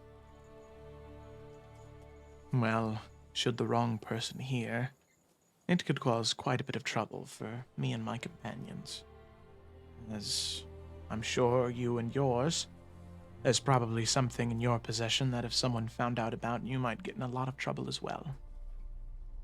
The life of the adventurer. Sorry, can I just... I'm just quickly reading something real quick. Okay, no, okay. As she's saying that, yeah. I want to cast Detect Thoughts on her. So it needs a DC 14 Wisdom save. Does she know if you cast Detect Thoughts on her? That's what I was reading. So from what it says, it's only if I try and probe to see what it is, but I will be able to get surface thoughts. Yeah, surface thoughts of her. And just like as she's talking about that, I just want to like, dip in there. Okay, so Detect Thoughts has a verbal, somatic, and material component. So that means you need to say something, mess with a little piece of material, and make a hand motion. It's true. So if you're going to try and do that, I'm going to need a sleight of hand check from you. Because you could probably slip it in, like, with what you're saying for the verbal part, but the other two, you're surrounded by 4 people who are all I mean, are they paying attention though? I guess they would be. they're Never paying mind. attention. I mean, you're sitting at their table with the person that they're protecting, they're traveling with. So you can try, make a sleight of hand check, but if you make the sleight of hand check, there ain't no going back after that. Oh. I leave it up to I'm you. worried is the only problem. Mm-hmm. Can I give her a point of subtle spell? Ooh, man. I could subtle spell lightning bolt. Would that help? Man, okay, well. I'm just looking. If that is the case,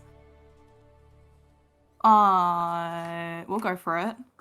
You go for it? But I will give her the antibiotic inspiration against that save. Okay. Okay. Come on. Go ahead and make this roll public. Let me just get her character sheet here real quick. Okay, I'm sweaty. So many tell 'em sweaty that's out of hand. hands this session. So clammy. They are so clammy. You got this, Carosilla. That Be was- a that was- bard. No, that was a 10 on the sleight of hand. Oh. That's not swell. Okay, you said wisdom saving throw? Yeah. Okay. DC 14. DC 14. Okay, let me make a public roll. It's fine, roll tonight, it's fine. DC 14, wisdom I save. got like 118 and that was my best roll.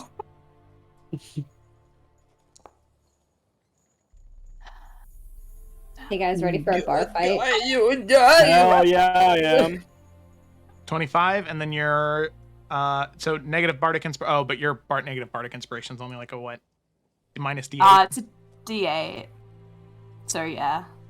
Wouldn't matter even if it was an 8, right? Yeah, because that'd just be 17. Okay. Yeah. All right. That's fine. It's about to be a brawl. Popsicle. Okay. And then I'm gonna make 4 perception checks, 1 from her, and then 3 from the people around her. Okay. This is a Remember terrible idea. when we were like, "Hey, bro, you have no worries about us. We chill." Okay. That's a 2. That's a 4. Hey. That is a 9. Oh, still good. But they all have plus 28. Oh yeah, true. Are these straight rolls or are these with the modifiers too? That was with the modifiers, but then Oriana's is a 9 plus perception. Oh, shit. Ooh, 15. Okay. Not 9 plus 15, 9 plus 6. 9 plus 15. You can see that you cast the spell, and you can see that she stops talking. And her eyes narrow, and she's going to make an Arcana check. Cock. That is a... Can I open her character sheet this way? Okay. Can't do it that way, though. Okay.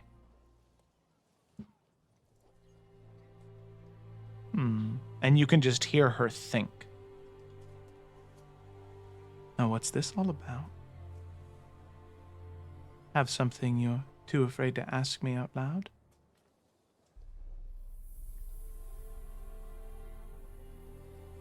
And you can see her eyes just kind of So here's the narrow at thing. you. Will I be able to... There's like... Would it be that she'd be able to tell like what specifically spell I was trying to cast, or That's just what that the I was trying to spell a cast? That was the Arcana check. Okay. Because she saw you fiddling with a copper piece and pulling on her arcane knowledge of spells. She knows that there's only a few, and what else would you want to do to somebody you barely know? Probably detect thoughts to see if what they're thinking. Right? Process of elimination. Okay. So she'd be able to tell that it was like trying to cast it at her as well. Exactly, yeah. Okay, just need to work out my line we're going with. Okay. Okay, no, you're good. You're good. So she thinks that at you, and then narrows her I eyes. was going to pass it off as a message, but not anymore, I guess. She still smiles.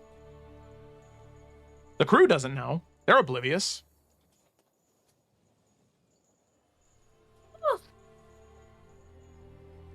I mean, I suppose we both have things that we want to not say out loud to ruin the jovial mood of this great inn here. Make a persuasion check.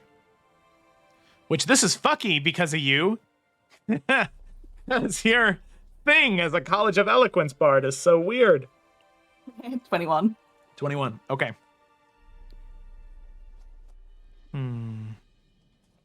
I suppose you're right. Don't want to ruin the good mood.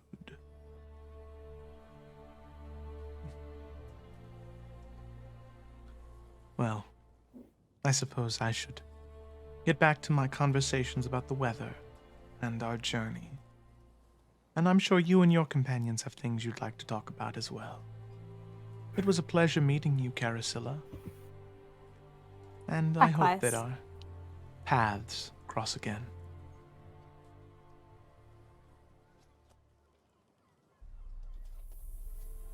So we'll just give like a little like head bow. But as she is leaving, she will message Oriana and just say, promise it was nothing malicious. Just can't be too careful.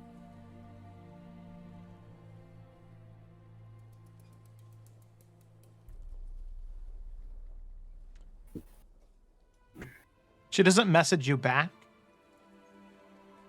Well, she does. She says, that's all well and good. But just know you're not the only one with tricks. And you can feel a mage hand lick you in the forehead. Fair. And Carousel will just return back to their table and sit down in defeat. How'd it go? I seem nice. Oh, good.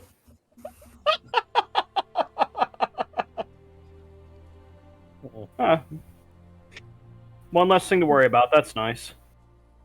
Did you learn anything about them? Oh.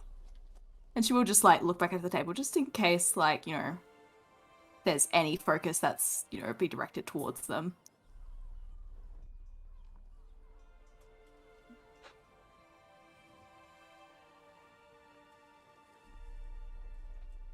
Take that as a no.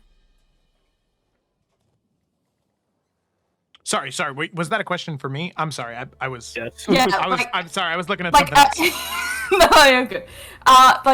Just want to check if anyone from that table is paying any attention to us. Oh, no. None of the other crew even knew anything was wrong. At least as far as you could tell. They just went back to seems to chattering. You can see that she did sort of follow you back to your table, and you're a very confident person in general when it comes to your demeanor and your everything, really. But there's a brief moment, especially after that interaction, where as she's looking at you and you sit back down, you can feel that same way Bianca was. That's sort of like, oh, how could I have been so stupid? She's so beautiful. She's so amazing. She's so graceful. But then you're like, no, that's not who I am at all. Like, especially you. But okay. She smiles at you and then goes back to drinking her drink. Oh, whatever they're doing, something to do with the war that's been going on. That makes sense. I bet everyone's involved in some Yes, way. but they apparently gotten something from Bromsgrove that they think is, I guess, going to help them. Just as she's saying that, just looking directly at Morwen.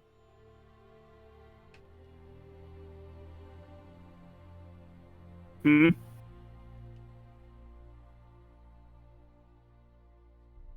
Not too sure exactly what they think they've got, but well, there's, I feel, only a few really key things that you find in Bromsgrove, and I'm not sure how I feel about them having any of them. At least the ones I know of.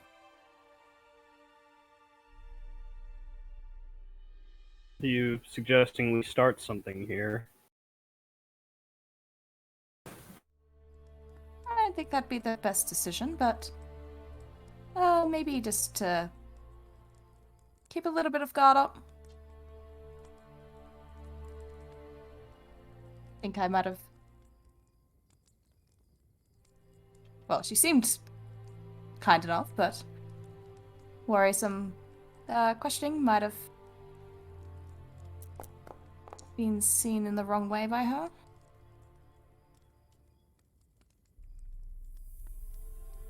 That's unfortunate. I mean, we're here for only the night, right? May as well rest up. Yeah. Do we want to, since we have to leave early in the morning, do we want to hunt and gather now before it gets dark? Or too dark at least? Because I hear literal crickets and owls hooting in distance. I guess I could go get some fish. Yeah, maybe you and Desmond can handle that, and anyone else who wants to join me can go try and find whatever else maybe is around the island.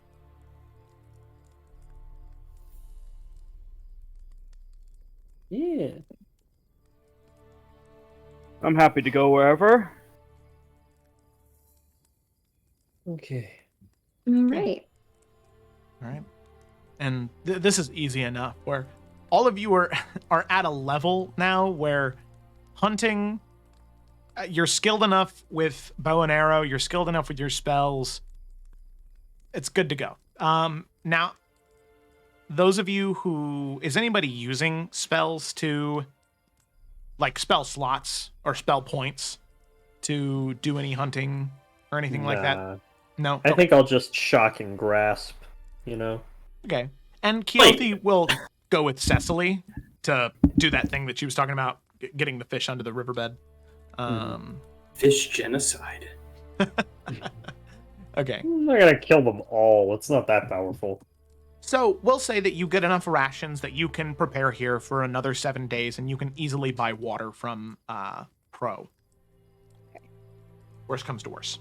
7 days ration. Now, just for flavor, do we find anything on the island that's not meat for Ashima, or do we get mostly?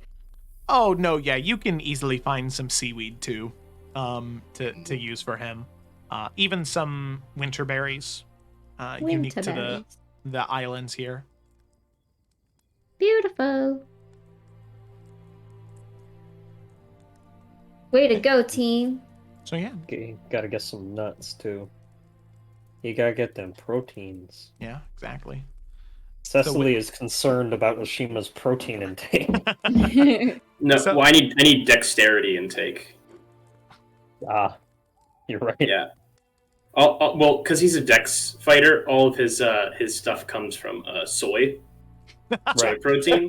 Ashima's the soy boy. Soy boy. Yeah, correct. Soy boy. Yeah. He's only like 3'5", so yeah. Okay, well, as all of you, that maybe takes you 4 or 5 hours at that point. And it's odd, Cecily, as you're outside still, you had that gut feeling, and you still do. But looking up in the sky, it's still clear blue, beautiful sunset encroaching. You're far enough away from Delner's Pass where you can see the sunset for everything that it is without that swirling darkness near it. But no storm clouds. No nothing. Mm. For a second, you think maybe it's just something you ate, but you've had an upset stomach before, that this isn't anything like it. But all of you eventually head back to Tyr's Tier. You get ready to head to bed, drawing the different curtains on your beds. And you head off to sleep.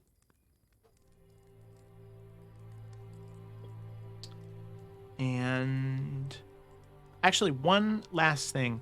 Morwen, as you were out hunting... Sorry. Morwen, as you were out hunting,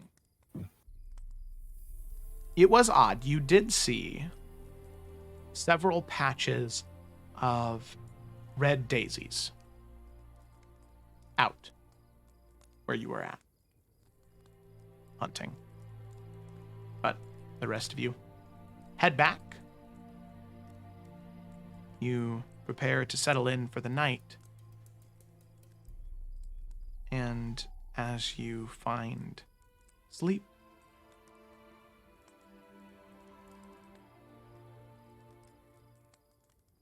you can feel something. This watchful eye. That feeling you get when you know something's looking at you. Something's watching you. But you turn to look and there's nothing there. As you find sleep, you can feel something watching. And that is where we are going to go ahead and end tonight's session. No,